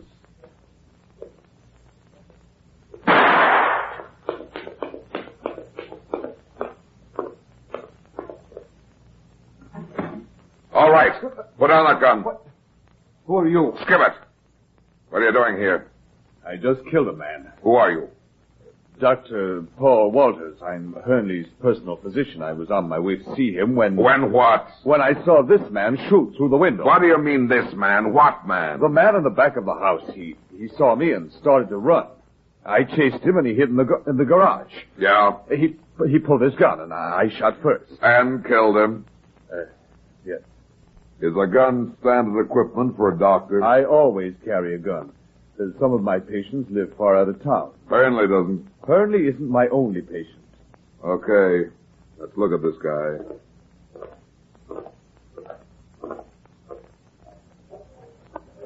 Have you ever seen him before? Oh, no, I haven't, Mr. And what did you say your name was? I didn't. However, it's Runyon. Runyon. Well, here he is. He was trying to kill Hernley. You said that before. You don't think I'm lying? I don't think anything yet. Until I go over his body. Well, I'll help you. Never mind. You've done enough already. Yeah. Wallet. Cards. $100 in cash. A ticket for speeding made out to Ben Linkman, 90 River Street. A section of town. Yeah, shoulder holster. 38 revolver. 5 shots left. Only took 1 to kill Hernley. Hernley, is he dead? Yeah. This guy must have got him. I'm going to have another look at Hernley's room. Come on, Walters. You're sticking with me. I certainly am. I want to find out what you're doing here. You will. But for the time being, I'll ask the questions. Have you called the police? Not yet. After you, Dr. Walters. Thank you. The body's upstairs. Oh, poor Mrs. Hernley. Mrs. Hernley? Where is she? Why, I don't know. This will be a terrible shock to her. Yeah. Here we are. He's in here. What? But that isn't... Isn't what? It isn't Hernley. Are you sure? Of course I'm sure. Do you think I don't know my own patient? Well, then who is this guy? I don't know. Never saw him before. Now listen, Walters. You've got some explaining to do. 2 people have been killed. 1 in self-defense, you say. It was in self-defense. Now look here, Runyon. Before I answer any more of your questions, you've got a little explaining to do yourself. I'm a detective. A detective? Yeah. Brad Runyon. The fat man. But what are you doing here? Hernley sent for me. What for? He said something about needing protection. Protection? Against what? Maybe you can tell me that. Well, I don't know. He's rather eccentric, especially when it comes to money. Yeah? What about his money? Hernley's always been afraid someone was going to steal it. I suppose you know he's very wealthy. No, I didn't. Well, that's possible. People don't hear about it very often. He's something of a hermit. The surroundings indicate that. Joshua, where are you? Who's that? Why, that's Mrs. Hernley. Come out in the hall and keep her out of here. Dr. Walters, I thought... Oh, what's the matter? Is something wrong? There's been an accident. Shut up. You're Mrs. Hernley? Why, yes. Who are you? Runyon. Brad Runyon. Your husband sent for a detective. Sent for detective? What in the world does Joshua want with a detective? Now, would you mind coming downstairs for a moment, Mrs. Hernley? Of course not, but where's my husband? I'll get it. Well? Pardon me, is this Joshua Hurnley's house? Yeah, what do you want? Where's Mr. Hurnley? Who are you? Thompson, the Undertaker. I got a call to pick up Hurnley's body.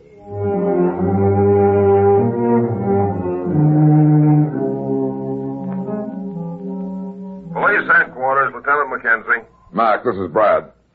You identified those two bodies yet? Brad, this is the craziest case I've ever been on. One body is Linkman, all right. He was just a two-bit gunman, and unless he was trying to rob Hurnley's house, I can't know about what he was doing there. What about the other body? Well, it was Linkman's gun that killed him, all right, but we haven't been able to find out who he was.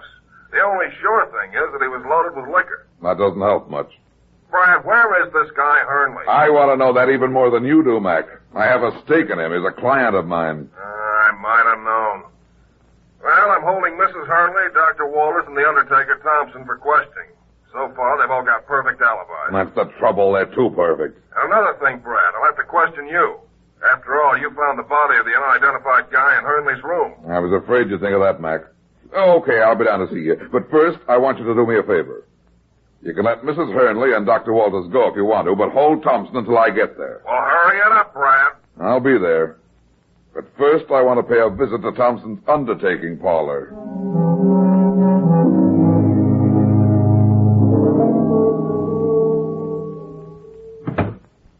Yes? Where's the boss? Mr. Thompson? He's not in. Can I help you? I'm his assistant. No, it's not important. He should be back any minute. Will you wait for him? No, thanks anyway. I guess he's out of the Hurnley's house. Hurnley? What Hurnley? Joshua Hurnley died this morning. Didn't you get a call to pick up his body? Why, no. You sure? Yes, sir. As Mr. Thompson's assistant, I would have known about it. Nobody called all morning.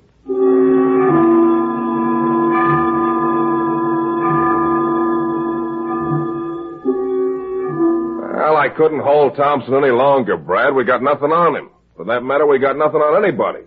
I don't like to admit it, but it looks as if somebody pulled off the perfect crime. Maybe, Mac. That's more than maybe. First, the Undertaker shows up to collect a body that wasn't there, and now Hurnley's gone. You haven't been able to find him, huh? I got men out searching for him, but there's not a trace of the guy so far. I had an idea you wouldn't find Hurnley. That's why I wanted you to hold Thompson. And now there's another reason. Another reason? I talked to Thompson's assistant at the undertaking parlor. Did you find out who called Thompson to pick up Hurnley's body? That's just it. Nobody called Thompson. According to the assistant, nobody called all morning. Mac, we've got to get hold of Thompson fast. Call the undertaking parlor and see if he's there. Okay, Brad. Get me Thompson's funeral parlor right away. Brad, I don't see where Thompson fits into the picture. I don't see either yet. You see, Mac... Hold it. Listen, this is Lieutenant McKenzie, police headquarters. Is Mr. Thompson there? Why, no, sir. He just left a few minutes ago. Did he say where he was going? Why, yes, sir. He went home to pack. He's leaving town on the 6 o'clock plane.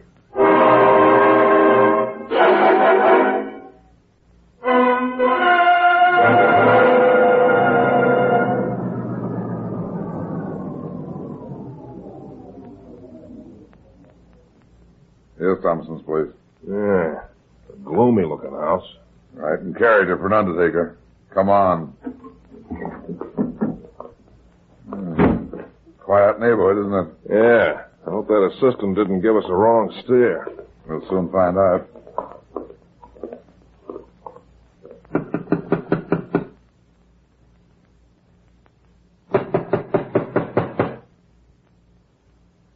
Looks like nobody's home. Come on, let's try the window. There's no need to exert yourselves, gentlemen. The door to my house is always open. Come in. Thanks, Thompson. I don't want to appear inhospitable, but to put it plainly, I'm a busy man. I tried to help what I could when I answered your questions at police headquarters, but you must realize that I have other things to do. Simmer down, Thompson. Since Lieutenant Mackenzie last spoke with you, a few questions have come up that need answering. And we believe you can help us fill in the blanks. But I gave all the information I had. Besides, Yeah, I know. You're a busy man. Tell me, does your business often take you out of town? Occasionally. Is this an occasion? I don't understand. Let's not be coy, Thompson. We called your assistant a little while ago, and he said you were leaving town on the 6 o'clock plane. Is that what all the mystery is about? Yeah, and I hope your answer is just as funny. It is, I assure you, gentlemen. Here, read this telegram. Huh? Looking forward to seeing you at Jubilee reunion of class of 1912. Stop. Reunion costume for class will be white beard jacket and white shorts. Signed, George Baker, Secretary. What do you think of that, Brad? A college reunion. Yeah, well, his answer was funny. I don't think, though, Thompson, that you'll be able to wear that beer jacket. You'd better stay in town until the Hurnley case is cleared up. It seems to me that as far as I'm concerned, it is cleared up. Not quite. You said that you received a call to pick up Hurnley's body this morning. That's right. When I questioned your assistant, he told me nobody phoned all day. He said nobody phoned? Oh, that's not true. He must have been up when that call came. You mean to say there was a call? Somebody did phone you to collect Hurnley's body? Why, certainly. It was this morning around 10 o'clock. Okay, Thompson, spill it. Who called? It was Mrs. Hurnley.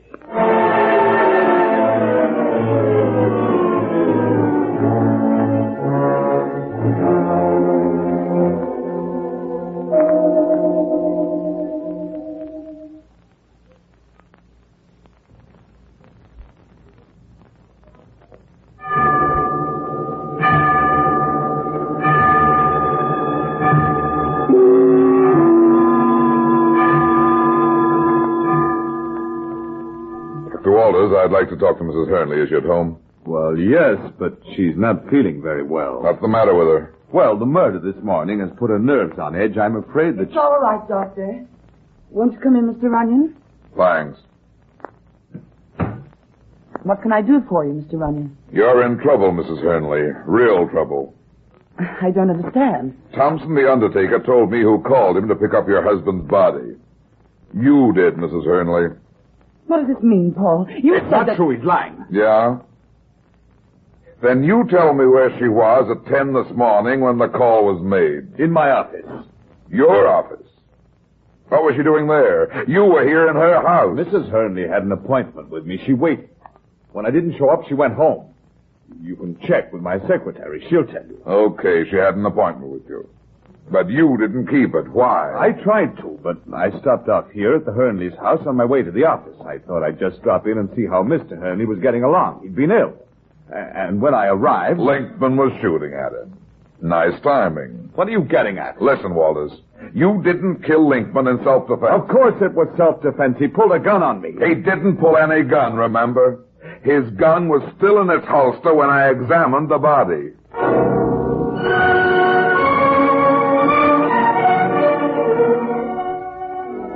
And let me have a double report on it as soon as you can. Right. Goodbye. Hey, Brad, I got a lead on that body we found in Hurnley's room. The guy Linkman killed. Who was he? Well, that's the funny part. Just a tramp. An old panhandler named Simmons. Always hung around the Oakland bar.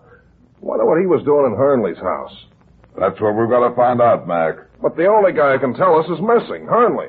I think I know how we can find him. Well, how? I got a dragnet out for him already. Don't hunt for him. Make him come to us. And how are we going to do that? Set a trap. Well, we got nothing on him. That's where you're wrong. Listen, Mac. I want you to give a story to the newspapers. Tell them Hurnley was found dead this morning, a suicide victim. Suicide? But we didn't even find Hurnley's body. That's the idea. When Hurnley reads the paper, he'll wonder what's up. So what does that do? Plenty. What happens when someone dies? They bury him. Yeah.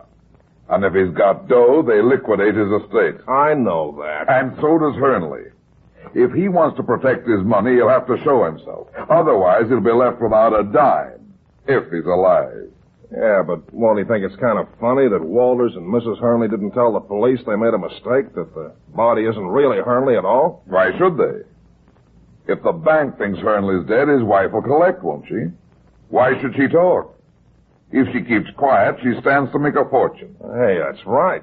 You know, Mac, People have various motives for murder. Love, hate, jealousy, revenge. And sometimes there's another one more dangerous than the others. Money.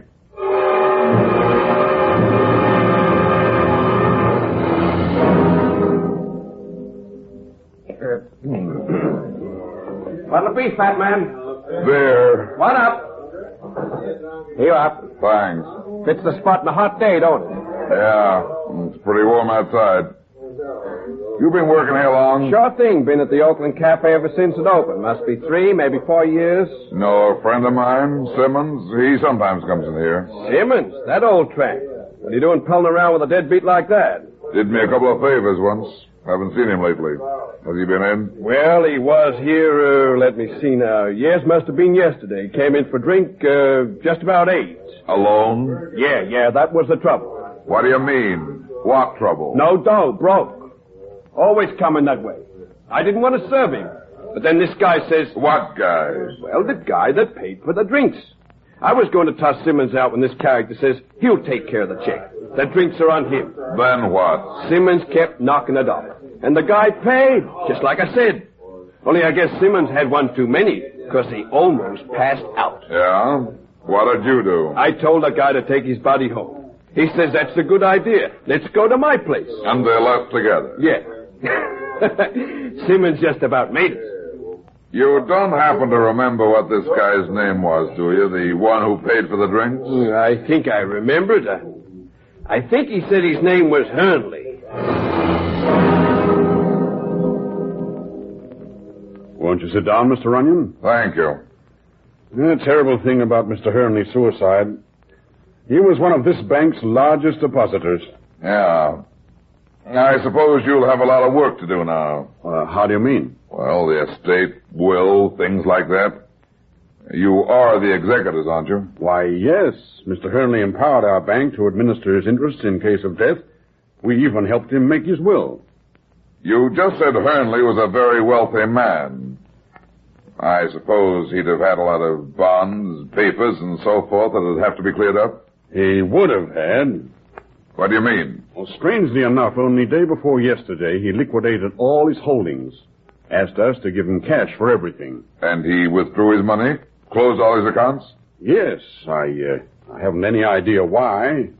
Was Mrs. Hurnley the beneficiary named in his will? Yes, she came into the bank this morning. When I told her that her husband had withdrawn all his money, she collapsed.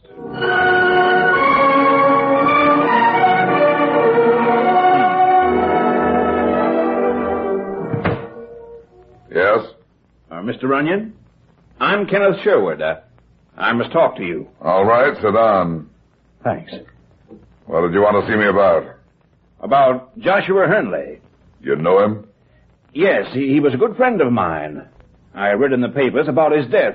That's why I came to you. Mr. Runyon, Hurnley did not commit suicide. He was murdered. The police think it was suicide. Nonsense. The police are making a big mistake. I knew Hurnley. He wasn't the type. It was murder. Okay, murder. Who did it? Well, he was a wealthy man. A lot of wealthy men have enemies. People who are after their money. Do you know anybody who was after Hurnley's money? Yes. His doctor. A man named Walters and Hurnley's wife. They were plotting against him. They killed him. How do you know all this, Mr. Sherwood? Hurnley himself told me just a few days ago. What did he tell you? That Walters was going to hire a gunman to kill him. Walters even planned an alibi. He planned to kill the gunman so that it would look like he was trying to save Hurnley's life. Then he and Mrs. Hurnley were going to share Hurnley's money. I see. Well, what do you want me to do? Investigate the circumstances of his death. You can prove they did it. Maybe. Where can I reach you, Mr. Sherwood? Why, I have no phone in my apartment, Mr. Runyon, so I'd better keep in touch with you. Okay. Oh, by the way, my fee will be $500. $500? Very well. I'll send you the cash.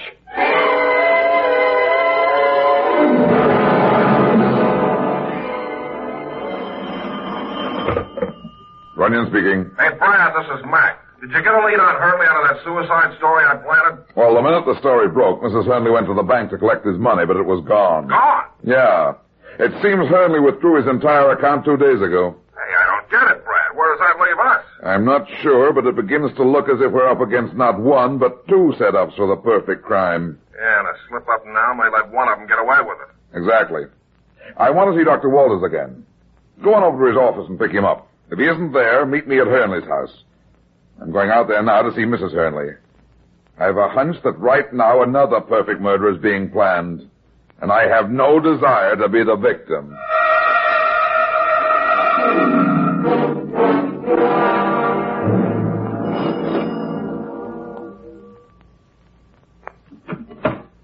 Mr. Runyon, what was the meaning of that story in the papers? My husband didn't commit suicide. I know that. Mind if I come in? Thanks. Then why did you let them print it? I told her to print it. Oh, hello, Dr. Walters. I thought you might be here. Runyon, I'm getting tired of your frequent visits. All right, Walters, you can quit acting now. The show's over. What? What are you driving at? You and Mrs. Hurnley had a neat little scheme, didn't you? The perfect murder. Murder? You're crazy. Am I? You hired Linkman to kill Hurnley, and then you knocked off Linkman. That was your cover. You could plead self-defense. Unfortunately, something went wrong. The guy your gunman killed wasn't Hurnley, and now you're stuck. What do you mean? I mean you're not going to get Hurnley's money. The bank has already paid it out. Helen, I know it. You crossed me. You got it. Shut up. I haven't got anything. I told you the bank... Yeah, the bank paid off all right, but not to you. This is going to be a shock, Walters. Hurnley got it. Hurnley? Yeah. He's got the money, and you've got nothing. Except a murder charge. You can't pin a murder on me. You're bluffing. Am I? How can you plead self-defense when the man you killed didn't pull his gun on you? You had it all planned, Walters, even Thompson, the Undertaker. Thompson? You bribed him to haul off Hurnley's body. Then you figured on filling out a regular death certificate, didn't you? Saying Hurnley died of natural causes. That would be the end of it. You'd split the dough with Mrs. Hurnley. But when Hurnley substituted the tramp for himself, you had to change your plans. Don't move, or I'll kill you. You too, Helen. Put down that gun, Walters. You can't get away with it. Can't I? I'll take my chances. Don't move or I'll shoot. Paul! Let him go, Mrs. Hurnley.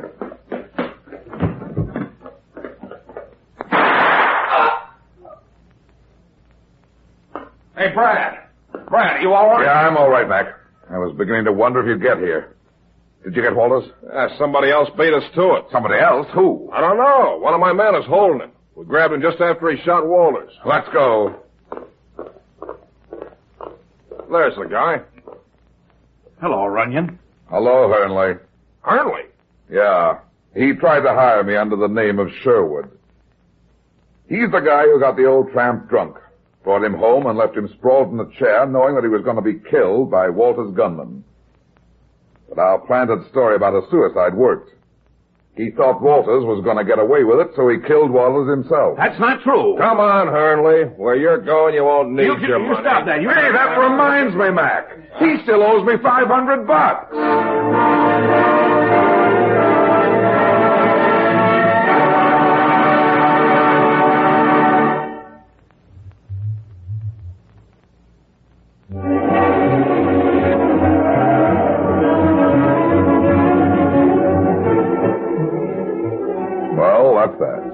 It seems I spend my life in getting into trouble and getting out of it. But at the same time, I generally manage to get some other people in and out of trouble, too.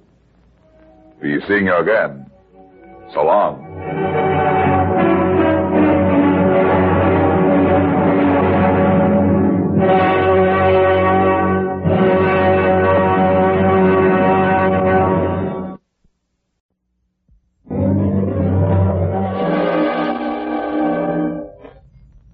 There he goes into that drugstore. He's stepping on the scales. Weight 239 pounds. Fortune, danger. Who is it? The Fat Man.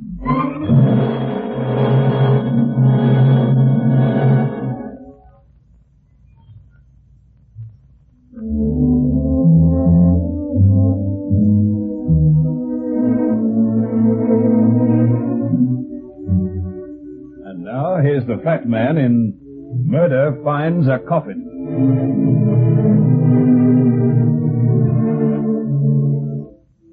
Do you ever see a reckless fat man? The kind of guy who goes rushing around taking unnecessary chances? I didn't think so. And the odds are you never will either. You see, the fellows with the extra weight can't afford to waste energy showing off, trying to do something the easy way. So they learn to be careful and patient. And that's just one more advantage a fat man has in this business of catching criminals. Because when fools rush in to grab a killer, they very often don't come out. I don't, as a rule, like working in my office at night. For one thing, the elevator stops running, and 5 flights of stairs is no joke. The building's old and gloomy looking, even in the daytime when it's full of people. At night, it's about as cheerful as a morgue and as quiet as a graveyard. The paperwork I was doing was dull and boring, and I was tired when I finished at 10 minutes to 11. Put on my hat, snapped off the lights, and walked to the door.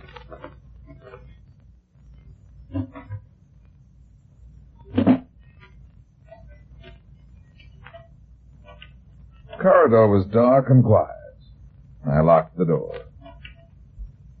Then I heard it. Off and faint, but coming closer. Somebody was running down the stairs from the floor above. I walked quietly to the staircase and waited in the shadows. What's the matter? What's wrong? Why the hurry? Oh, you frightened me. What else scared you? I didn't do it. I swear I didn't. Do what? Kill him. Upstairs in his office. He was lying on the floor when I opened the door. There's a dead man upstairs? Oh, yes. Oh, it was horrible. Any idea who it is? It's Dirk. Dirk Richards. Somebody shot him.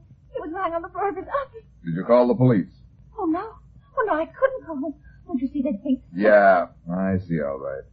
You'll think that I can, won't you? But I didn't, I tell you. Oh, you're not going to call the police. Not yet. Come on. Where? Oh, no, you're not going back up. I said, come on. Oh, no, please. Oh, I can't go up there. Okay. Then we'll go in my office and call the cops. Oh, no. Then shut up and show me this dead guy. All right. But you must help me, please. Where's his office? The 6th floor. One platter. What's your name? I'd rather not tell you. Look, sister, if there's a murdered man up here, you're going to be a candidate for the electric chair. But I didn't do it. Okay, what's your name? Sybil Stone. The dead guy, who's he? Our lawyer, Dirk Richards. Our lawyer? Our family. You at the office, the one with the light on? Yes.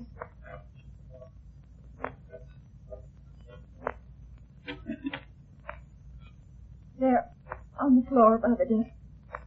Yeah.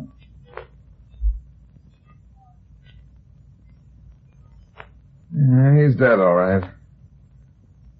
Was the body lying face down like this when you found it? Yes. You didn't touch anything? Of course not. Tell me what happened. When I got here, the light was on. I opened the door, and there he was on the floor. Oh, that's all. I was frightened, so I turned and started running down the stairs. Isn't 11 o'clock at night a funny time to call in a lawyer? Oh, you don't believe me, do you? You think I shot him, but I didn't. Oh, listen, you've got to believe. You've got to help me. You're in a tough spot, baby. I haven't got a gun. I couldn't have shot Dirk, don't you see? Yeah, maybe. Then you don't believe me. You don't think I killed him. I don't know. In a minute, I'm going to have to call the cops and tell them about this guy. I may be a sap, but I think you're telling the truth. Oh, then you will help me. You won't tell the police. Yeah, I'm going to help you. You see, this guy here wasn't shot at all. Somebody stabbed him.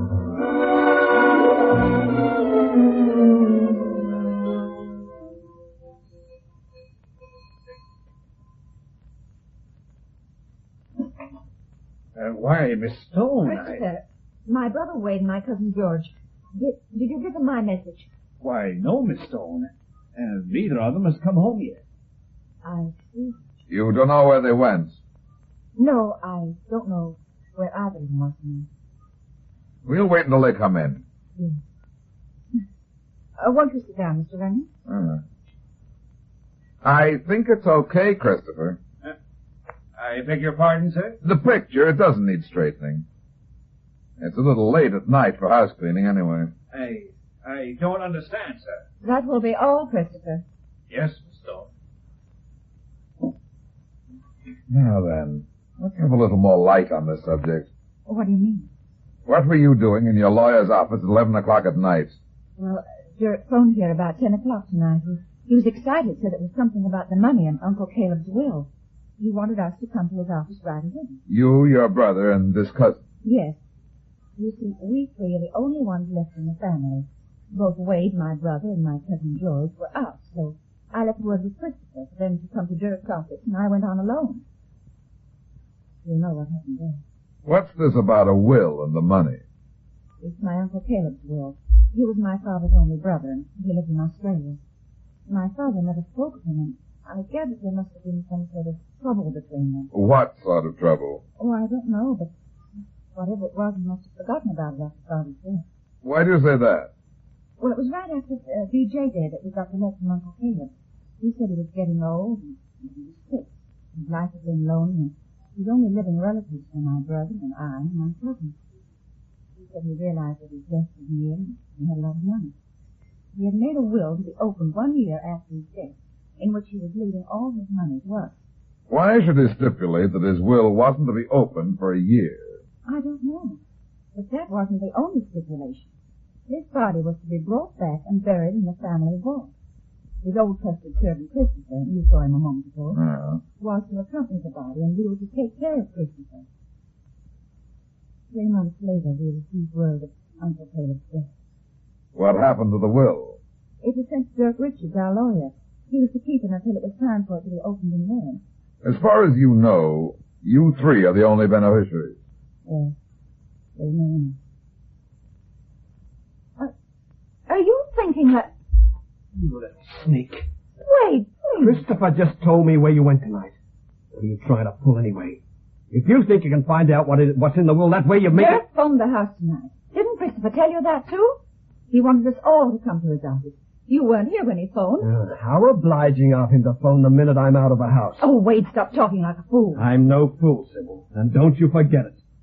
You couldn't have by any chance been in Dirk's office tonight before I got there, could you? Of course not. Where were you? Who are you, anyway? I'm a detective. Detective? That's right. Where were you tonight? Wait a minute. What is this, anyway?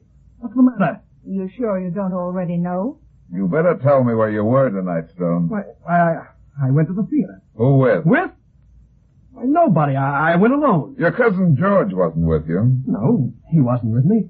As a matter of fact, George was dining tonight with Dirk Richards.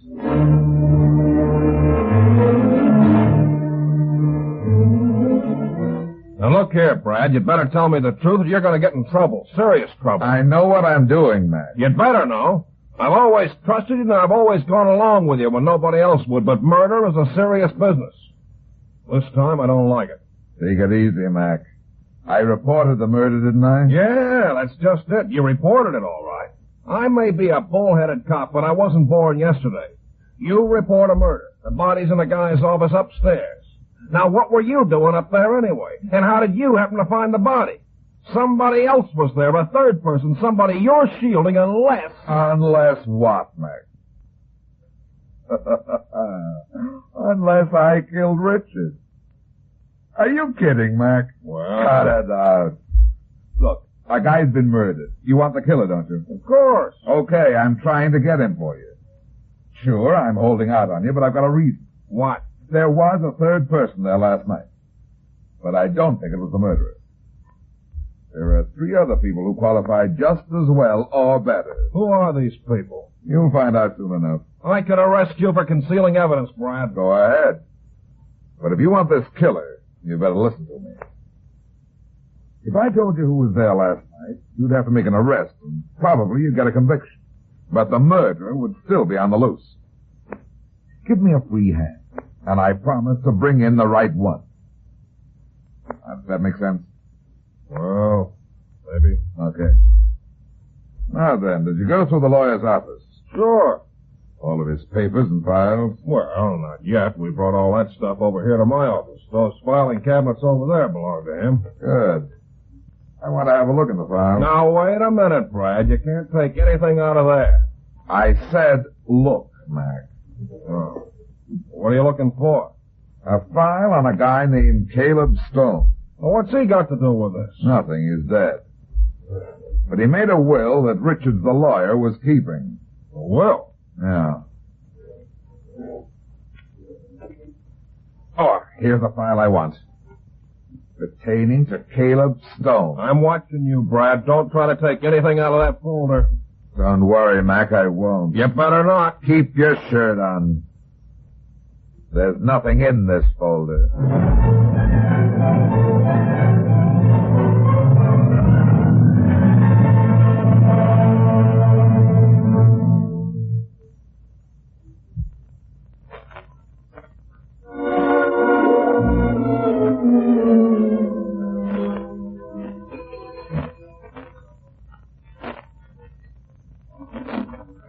Yes, sir. Hello, Christopher.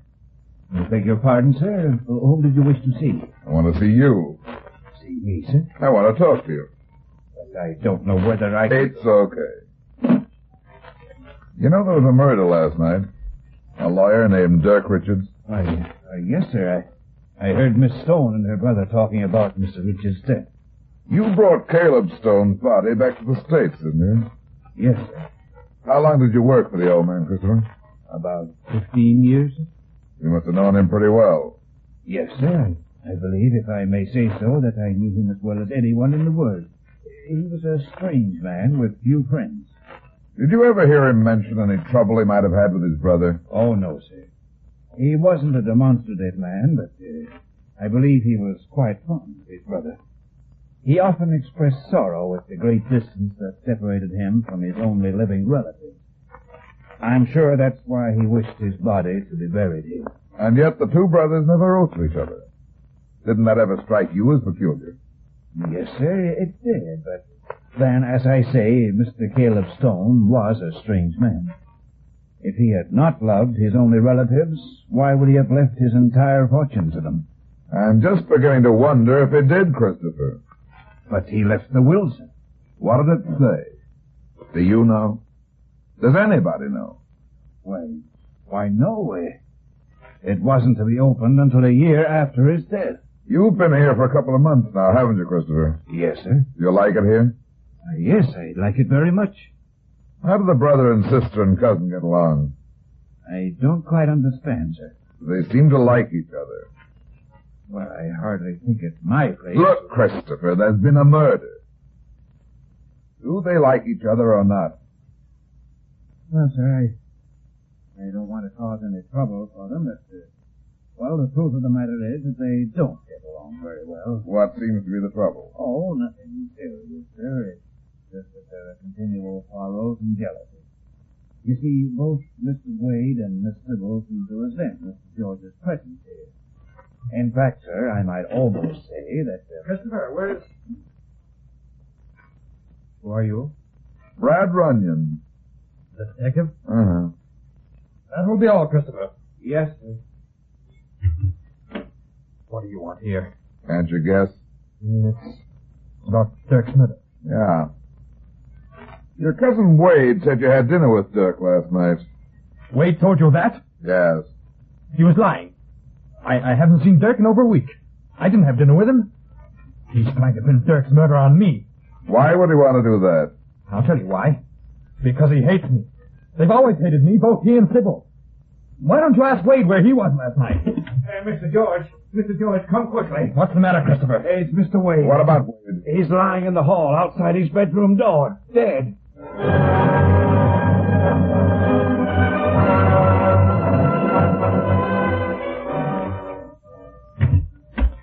We just got the medical examiner's report, Brad. What did it say? Poison, cyanide, just enough to be deadly. We found traces of it in the glass in the bathroom. If it was murder, whoever did it knew more about poison than the ordinary person. Yeah? How do you figure that? Well, the doc says cyanide in a large dose isn't usually fatal because the stomach won't hold it. But a small amount on the side of a glass, like the one we found, is always deadly. Now, look here, Brad. You know as well as I do that this murder has something to do with the murder of that lawyer, Richards. That makes two. We gotta do something. Okay, Mac. You can start by having one of your men check through the old files to see what he can dig up on a guy named Caleb Stone. What's this Caleb Stone got to do with all this? I think he's got a lot to do with it. Hello, Sweeney. See what you can find in your old files on a guy named Caleb Stone. Stone. Yeah, that's right. Oh, this is no joke, Brad. They're already screaming for me to make an arrest. I told you I'd get the murderer, and I will. Well, it's a cinch that whoever put that poison in Wade's water glass was somebody in the house. Uh-huh. I think it was his sister, Sybil. Why Sybil? Why not Cousin George? Or the old butler, Christopher? Don't jump too quickly, man. Once we know what the motive is, we'll have the murderer. The motive must have been the will. Whoever killed the lawyer took it. Then why kill Wade? No, Mac. It isn't the will that was the motive. But it might be something that's in the will. The will is gone. Yeah, and that's the part that doesn't fit. If one of the remaining heirs was trying to kill off all the others to inherit old Caleb's estate, he wouldn't have to kill the lawyer or steal the will. Oh, I see what you mean. There must be something else behind it. Takes you a little while, Mac, but you always get there. Hello. Oh, yeah, Sweeney. Yeah? Good. Okay, Sweeney, thanks. Did he find anything? I'll say he did. Caleb Stone was wanted for murder 25 years ago, but he skipped out of the country and nobody has seen him since.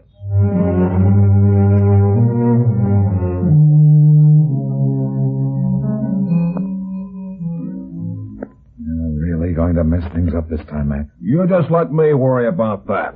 You'd come clean with me from the beginning, I could have made the arrest sooner. If you arrest the sister now, Mac, the real murderer may go free. I think the sister is the real murderer. The house is pretty quiet. Maybe nobody's here.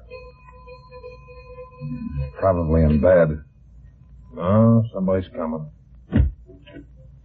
Mr. Runyon. Yeah. This is Lieutenant Mackenzie of the police, Miss Stone. Oh, come in. Had something else happened? And what did you think might happen? Oh, why, I don't know, but since Wade's murder, I'm frightened, Mr. Runyon. I don't blame you. What do you mean by that? You killed Richards, didn't you? Oh, no, And then you poisoned your brother so we'd think he'd murdered the lawyer and committed suicide. Oh, no, I didn't. Why would I kill Dirk? Because you weren't mentioned in your uncle's will. You had to get that will and destroy it, so you killed the lawyer. Then you killed your brother. The next one is Cousin George, isn't it, Miss Stone? Then all the money will go to you, will or no will. Oh, no, I tell you, that's not true. I don't want the money. I've never wanted it. Why not? Because it's cursed. There's a curse on all of us. I've felt it for years. I've known it ever since I found that note. That's why I never told anybody. What note? What are you talking about? I found it in Father's papers after he died. I never told anybody until I showed it to George tonight. Who was it from? It was from Uncle Caleb to my father. And it must have been written years ago, soon after Uncle Caleb went to Australia. Where's the note? Here it is. Dear brother, you are so kind I shall not forget. You had best remember, too, that under a curse such as this, even the dead won't die. What does that mean? Don't you see? We're cursed, the whole family. And my uncle knew it. I always felt there was something.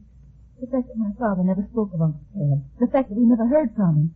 And all these years it's been there, hovering over us, waiting to strike. And now it has. These murders. It's an awful lot, don't you see? I was afraid that George, that he... What? Oh, that he knew about it. He might realize that he... That he was insane. Yes. Both my uncle and my father must have known that this murderous strain was in our blood. Hey, if that's true, Brad, it'll explain about Caleb Stone. Yeah, maybe. Well, I'm sorry, Miss Stone, but I've... Hold it, Mac. Come with me. Hey, what's the matter with you? I told you I was gonna... We've got to get out of here quick. But you... We'll see you later, Miss Stone. All right, Mr. Rennie. Now, what's the idea, Brad? Don't be a sap. That note explains something, all right, but it's not what you think. What? The last 4 words, Mac. The dead won't die. I'll get it. You will. Come on. Where to? The cemetery. Cemetery? Why?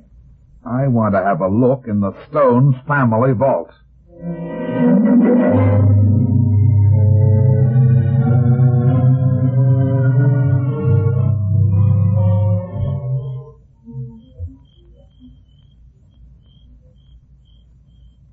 Oh, boy, you get the craziest ideas.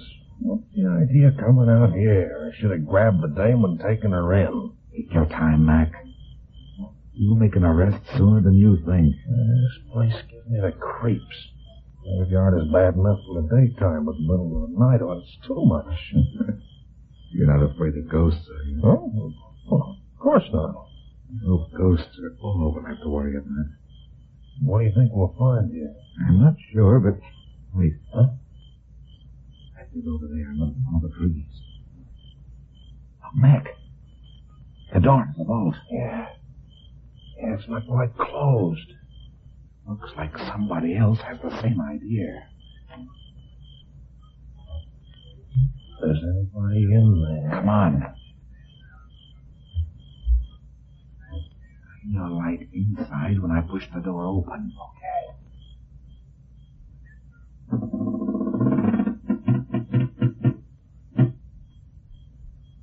I don't see anybody. Empty. Turn that light around up where the coffins are. Okay. Who was here? Must have been. What's wrong? I tripped over something here on the floor. Brad, it's a body. Look. Yeah. He's the cousin, George Daniels. There's a knife sticking in his back. Well, shine the light on the coffin. Want to find out Look there, Brad. That coffin next to the bottom. It's been pulled out and the lid's been tampered with. You're right, Mac. Caleb Stone's coffin. Now handle these clamps. What for? I want to open the coffin.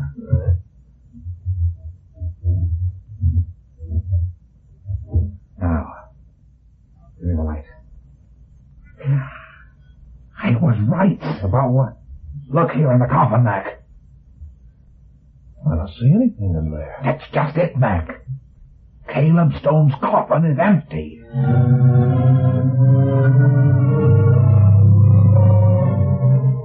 Quick, Mac, come on. Listen.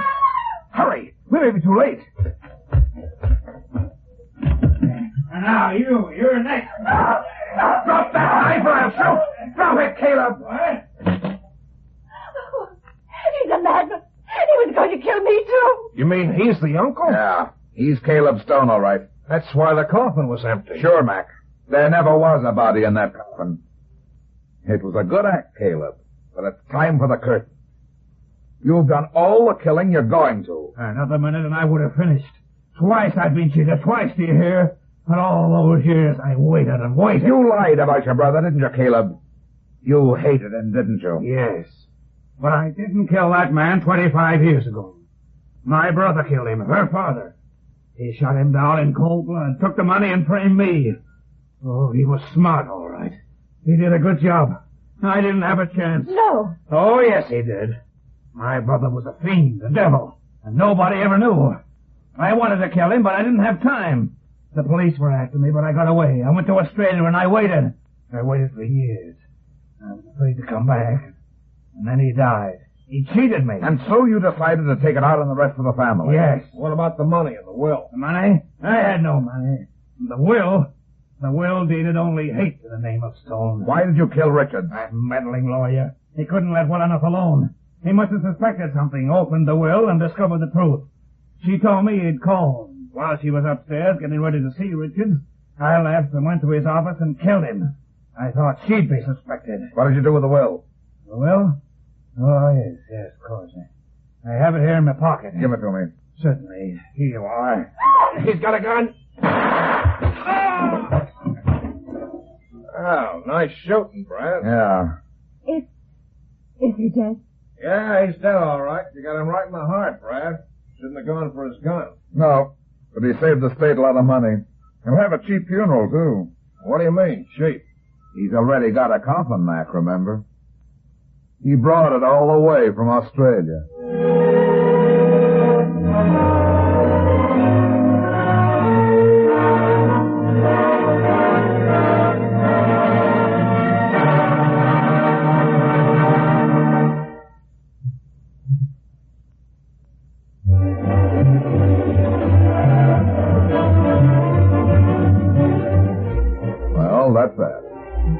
seems I spend my life in getting into trouble and getting out of it. But at the same time, I generally manage to get some other people in and out of trouble, too. Be seeing you again. So long.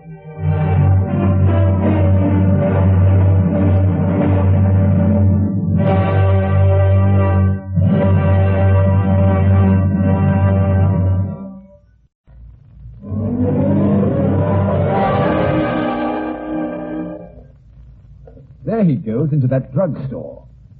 He's stepping on the scale. Weight 239 pounds. Fortune, danger. Who is it? The Fat Man.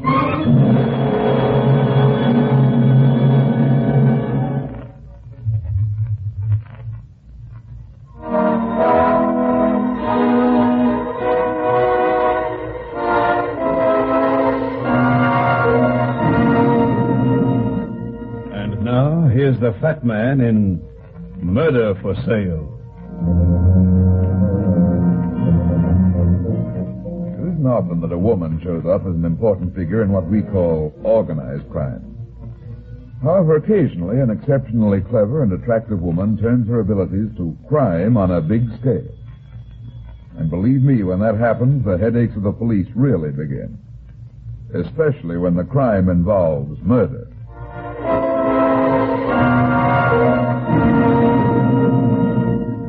The printing on the frosted glass door said Oliver Winkler Enterprise Incorporated. The card in my hand said Oliver Winkler, appointment 11 a.m. I reached the doorknob and then stopped suddenly. A tall, thin shadow had crossed the door somewhere inside, and an excited voice was speaking. I don't care what you say, Winkler. You've got to be careful. Do you? I couldn't hear the voice that had interrupted me. It finished whatever it had to say, and the first one continued. All right, have it your way, but remember, I warned you. Don't ever say I didn't. And don't forget this either. It's going to be your funeral. The thin shadow suddenly filled the frosted glass, and the door opened. Sorry. Who are you? What's the idea of hanging around here listening at keyholes? Take your hands off me, son. I said, what's the idea? Nobody's listening at the keyhole. I have an appointment with Mr. Winkler. I think you were leaving, so on your way. I walked into the office. There was a desk in the far corner of the office. A coat rack stood nearby. A small derby, an undersized fur-collared overcoat, and a cane hung on it. In front of the desk stood a short, round little man. He was fat all over, soft fat like a butterball, and he had the whitest skin I've ever seen. Everything smiled but his little pig eyes. And the voice, when it came, was the purr of a cat. I presume you are Mr. Runyon. Uh-huh. I'm Runyon. Please be seated, Mr. Runyon. I am Oliver Winkler. You must excuse my rather excitable young friend. He meant no harm, I assure you. Excitability and guns don't make a good mixture, Winkler. Guns? I'm afraid I don't follow you. He was wearing one in a shoulder holster. Neat little gun. The kind people with experience carry. I felt it when he bumped into me. William Donovan with a gun? Oh, it's difficult to believe. Oh, but of course, that would explain... Yeah, go on. Yes, of course. It has to do with my purpose in calling you here this morning, Mr. Runyon. Just why did you call me, Winkler? I'll be as brief as possible, sir. My life has been threatened. I feel that such a person as yourself might be helpful in preventing, shall we say, an unfortunate accident. Who threatened your life and why? I am a businessman, Mr. Runyon, and as such I cannot afford the luxury of maudlin sentimentality. Naturally. What is your business? I noticed the sign on your door says Enterprise Incorporated. What's that? Enterprise Incorporated is an investment and finance company. Not a bank? Oh, no. We merely invest money, our own, of course, in various businesses. Take mortgages and so forth. Sort of personal finance, eh? Call it that if you wish. However, the real bulk of our business is rather more in the speculative investment line. I see. So somebody you've loaned money to has threatened your life. Let's put it this way, sir. Someone whose knowledge of business matters is extremely limited has suffered a most unforeseen and unfortunate accident. which benefits this company, and, as the saying goes, leaves her more or less in the cold. A woman? Precisely. What was this accident you mentioned? The death of the unfortunate woman's husband. I don't get it. Let me explain. Since the war, it has been a policy of my company to lend various sums of money to veterans for the purpose of buying homes. Our terms are extremely liberal because I feel these lads are entitled to all the help possible.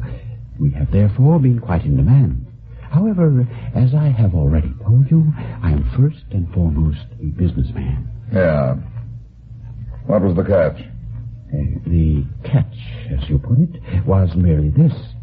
In each contract of mortgage drawn for these transactions, there is a provision that regardless of the number of payments made to this company, if any money was still due to us, the mortgage prophecy reverted to us in the event of the mortgage's death. In other words, even though the heirs of the mortgager wanted to continue the payments, the property still reverts to you. And the money previously paid back also remains yours. Exactly. You see, since the terms were so liberal and these veterans so young and healthy, I felt that the company was entitled to such an insurance. I see your point. A moment ago, you asked if we were a bank. Actually, we are more of an insurance company in regard to these loans. We only stand to win in the event of death. Gruesome gambling. What? Skip it. What's the woman's name who threatened your life? Mrs. Etta Goodman. Here is her address. She is living in the mortgaged house, but of course will not have to vacate. She apparently knew nothing of the agreement, and when informed of it, she came here and made her rather dire threat on my life. That was yesterday. By the way, Winkler, what caused Goodman's death? A bullet through the brain. Murder? No, Mr. Runyon. Roy Goodman committed suicide.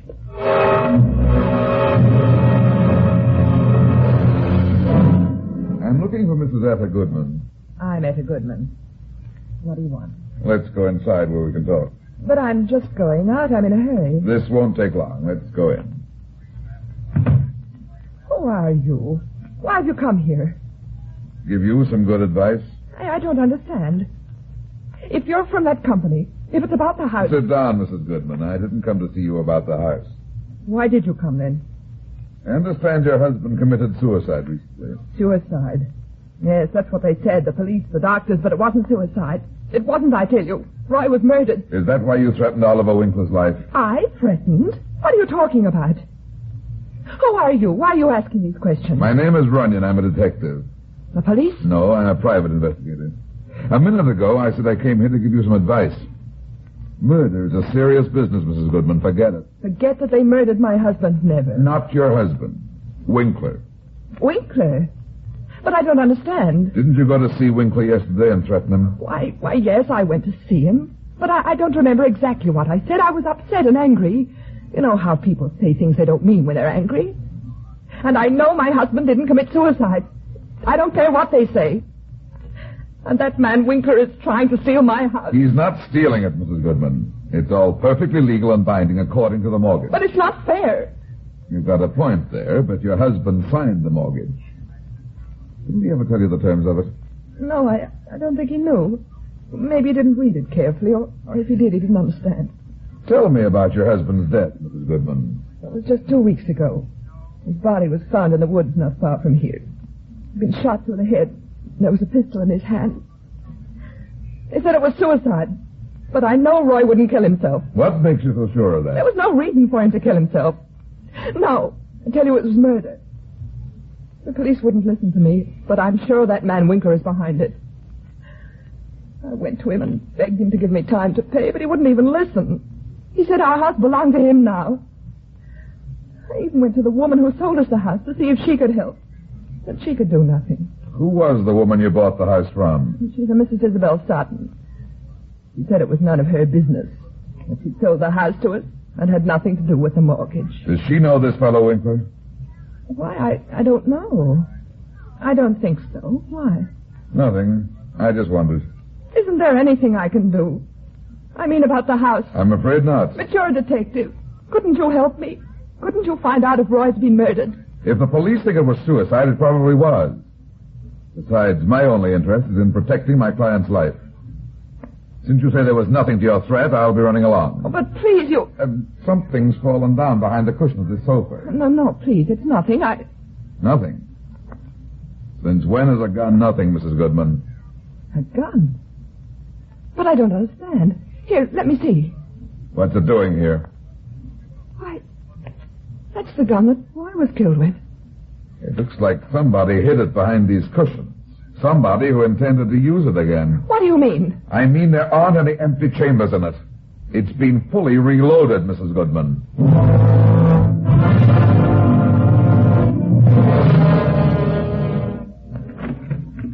How do you do, Mrs. Sutton? If it's a house you're wanting to buy, young man, you've come to the wrong place. I haven't a thing on the market right now.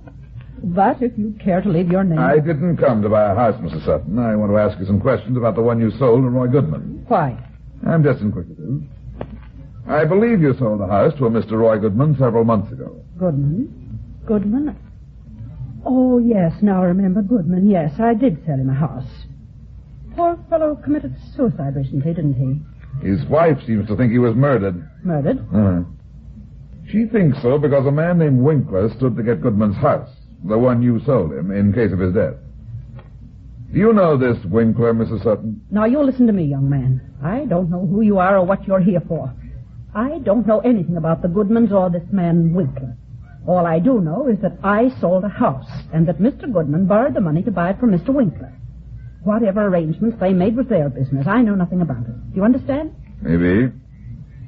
So you don't know Winkler at all? I know of him. He has on several occasions loaned money to people I've sold houses to. None of these other people happened to die, did they? Say, by committing suicide? Who are you? Why did you come here? My name's Runyon. I'm a private detective. A detective? You still haven't answered my question, Mrs. Sutton. Oh, well, how should I know? I just told you that when I sell a house, I'm through with it. You deal pretty extensively in real estate. Yes, of course I do. I have to make a living. Real estate's my business. Then I'm sure you wouldn't mind giving me the names of the people who bought houses from you and used Winkler's money to pay for them. But I don't remember who they were. You must keep records. Naturally, but I don't keep them here at home. They're at my office. I see. Oh, never mind. I think I can find out at the claims office. Oh, Mr. Runyon, a moment ago you mentioned murder.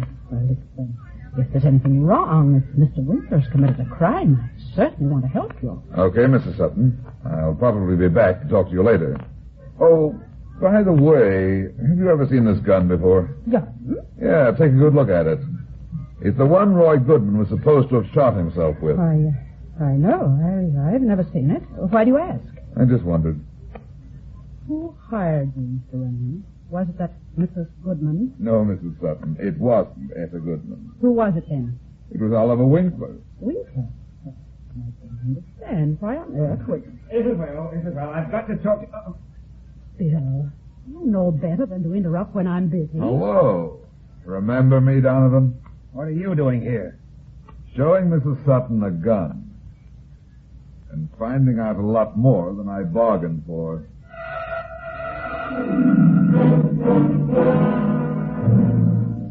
I'm sorry it took so long to find these files, Mr. Runyon, but with no more to go on than you gave the claims office, it took us time. That's okay. Did you get the rest of the information, too? Yes, one of our secretaries traced the history of each purchaser since they bought the house. Good.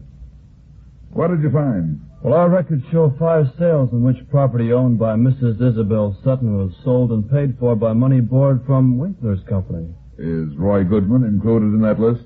Let's see. Yes. You know, this is really very strange, Mr. Runyon. What? All 5 of the men who purchased property from Mrs. Sutton and who gave mortgages to Mr. Winkler have since died.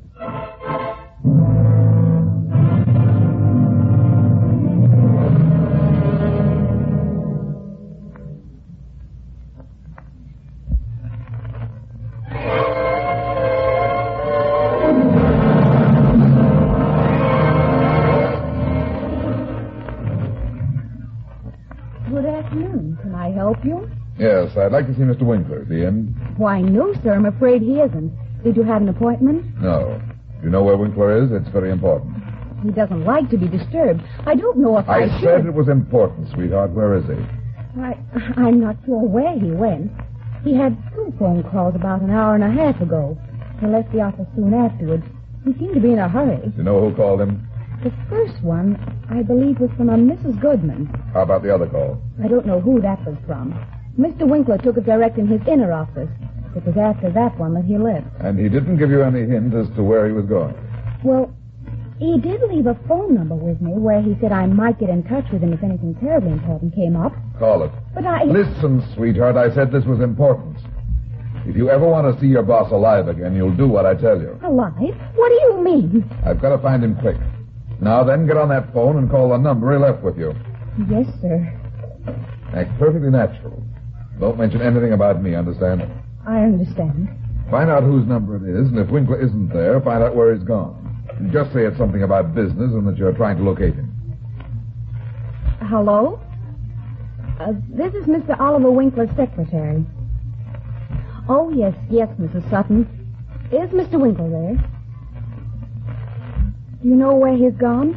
Something important has come up. I'd like to get in touch with him. I see. Is there a phone there? All right, Mrs. Sutton. I guess I'll just have to attend to it myself. Thank you. Goodbye. Where did he go? That was Mrs. Isabel Sutton's home. I know who she is. Where did Winkler go? Mrs. Sutton said he went out to look at a house he's going to take a mortgage on. Where is this house?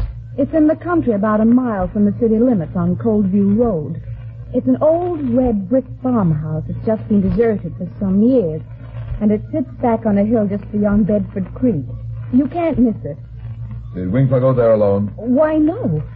Mrs. Sutton said he went with her assistant, Mr. William Donovan.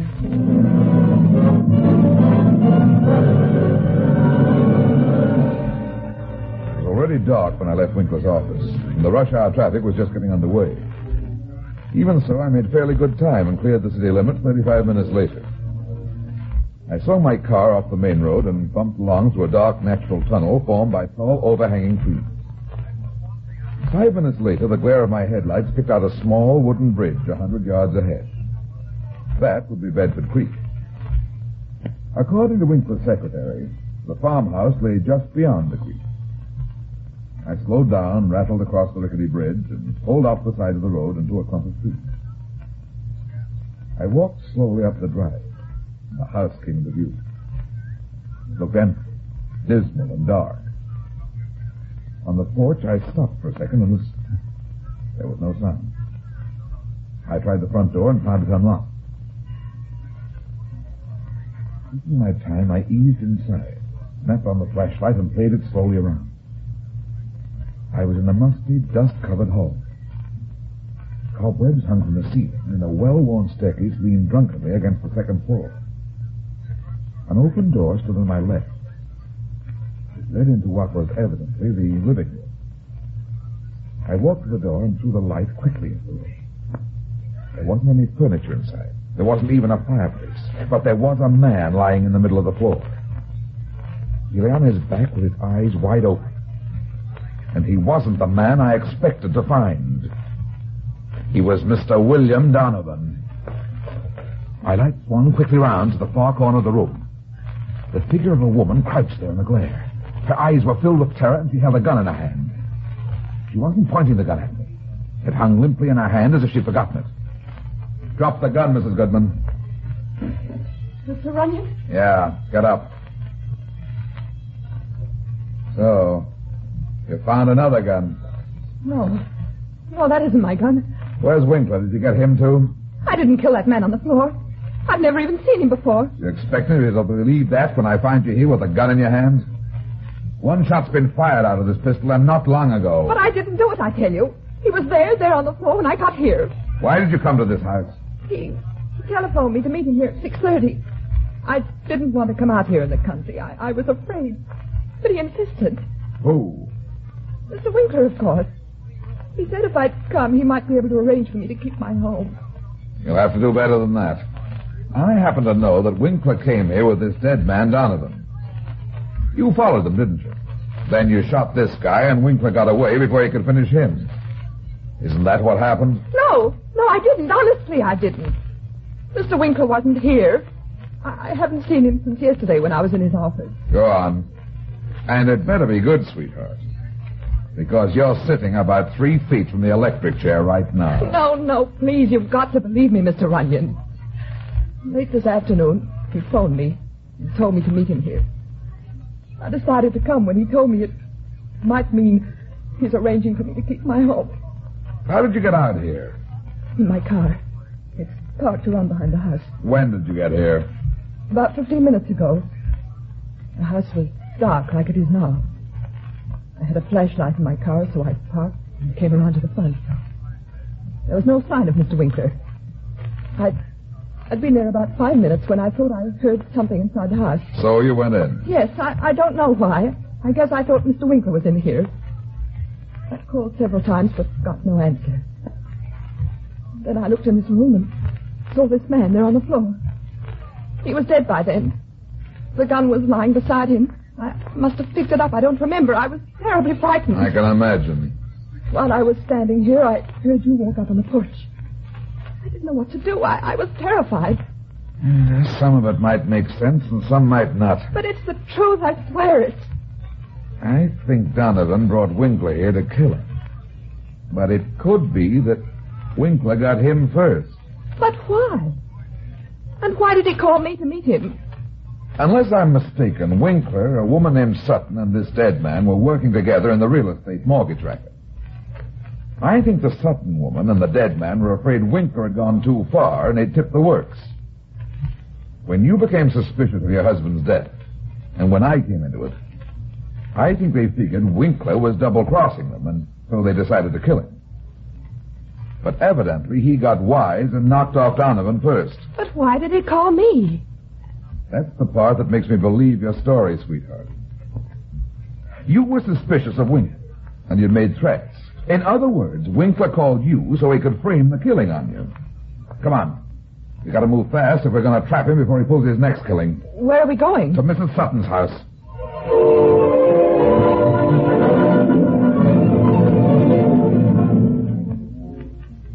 Remember, Mrs. Goodman, let me do the talking. No matter what I say, you agree with me. Do you understand? Yes. There's a car in the driveway. It's probably Winkler's. He is here, then. I hope so. Where is he? Where are you going? What have you done to Bill? Hold it a second. My dear, you're undoing upset. I'm upset. You're lying, but you're not going to get away with it. Okay, here we go. What's the meaning of it? The fat man. What do you mean breaking into my house? What are you doing here, Runyon? I've come to get a murderer, Winkler. Then it's true. You did kill him. You killed Bill. Shut up, you idiot. Why, this is absurd. No, it isn't, Winkler. You were too smart for your own good this time. What are you talking about? He killed Donovan, all right, tonight in a deserted farmhouse just outside his town. The body's still there. I didn't kill him. No. I told you were too smart for your own good. You thought you'd frame Mrs. Goodman for the killing because you knew the three of you had swindled her and murdered her husband. So you called her to come to the farmhouse. But she fooled you, Winkler. Fooled him? What do you mean? I mean Mrs. Goodman got there before Donovan and Winkler did. She suspected something like this, so she hurried and hid herself in the house. And she saw the whole thing, Winkler. She's lying to you, Runyon. She killed William. She threatened me. You know that. Sure. You were banking on that, weren't you, Winkler? Now, listen to me, Runyon. Listen, So you did kill Bill, you dirty, double-crossing little fool. No, Isabel, no. Don't you see what he's doing? I only see what a little rat you are. You're right, Mr. Runyon. He's a murderer. He saw to it that all those purchasers died. Accidentally. After they mortgaged their homes to him. She's lying. She was behind it. It was her idea. Oh, no, Oliver. Not my idea. Perhaps I'm guilty of helping him. But if I can see you in the electric chair, I'll gladly take my own punishment. You're insane, Isabel. Don't believe her, Onion. Don't believe her. Shut up. Can you prove he's the murderer, Mrs. Sutton? Of course I can prove it. I've all the papers to prove it right here in my desk drawer. You may have them gladly. She's got a gun. Yes, my dear. I have a gun. I told you she'd take us. I tried to warn you. Quiet, Oliver. I'm going to kill you now. I'm going to shoot you just like you shot Bill. No, Isabel, please. Put that gun away. Don't be a fool, Mrs. Sutton. I know what I'm doing. You're going next, Mr. Runyon. No, Isabel, no. Goodbye, Oliver. And now, Mr. Runyon, you... What?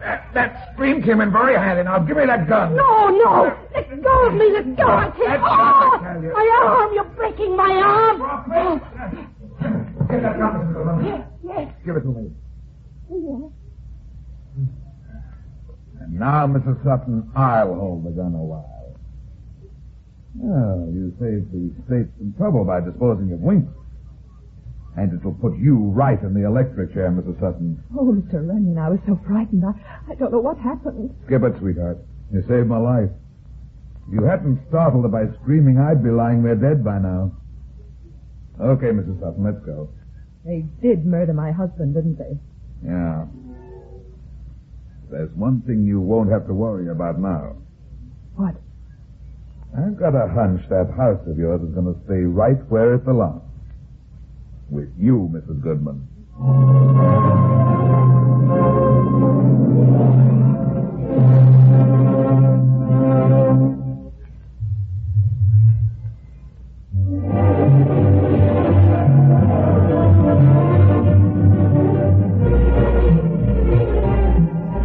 Well, that's that.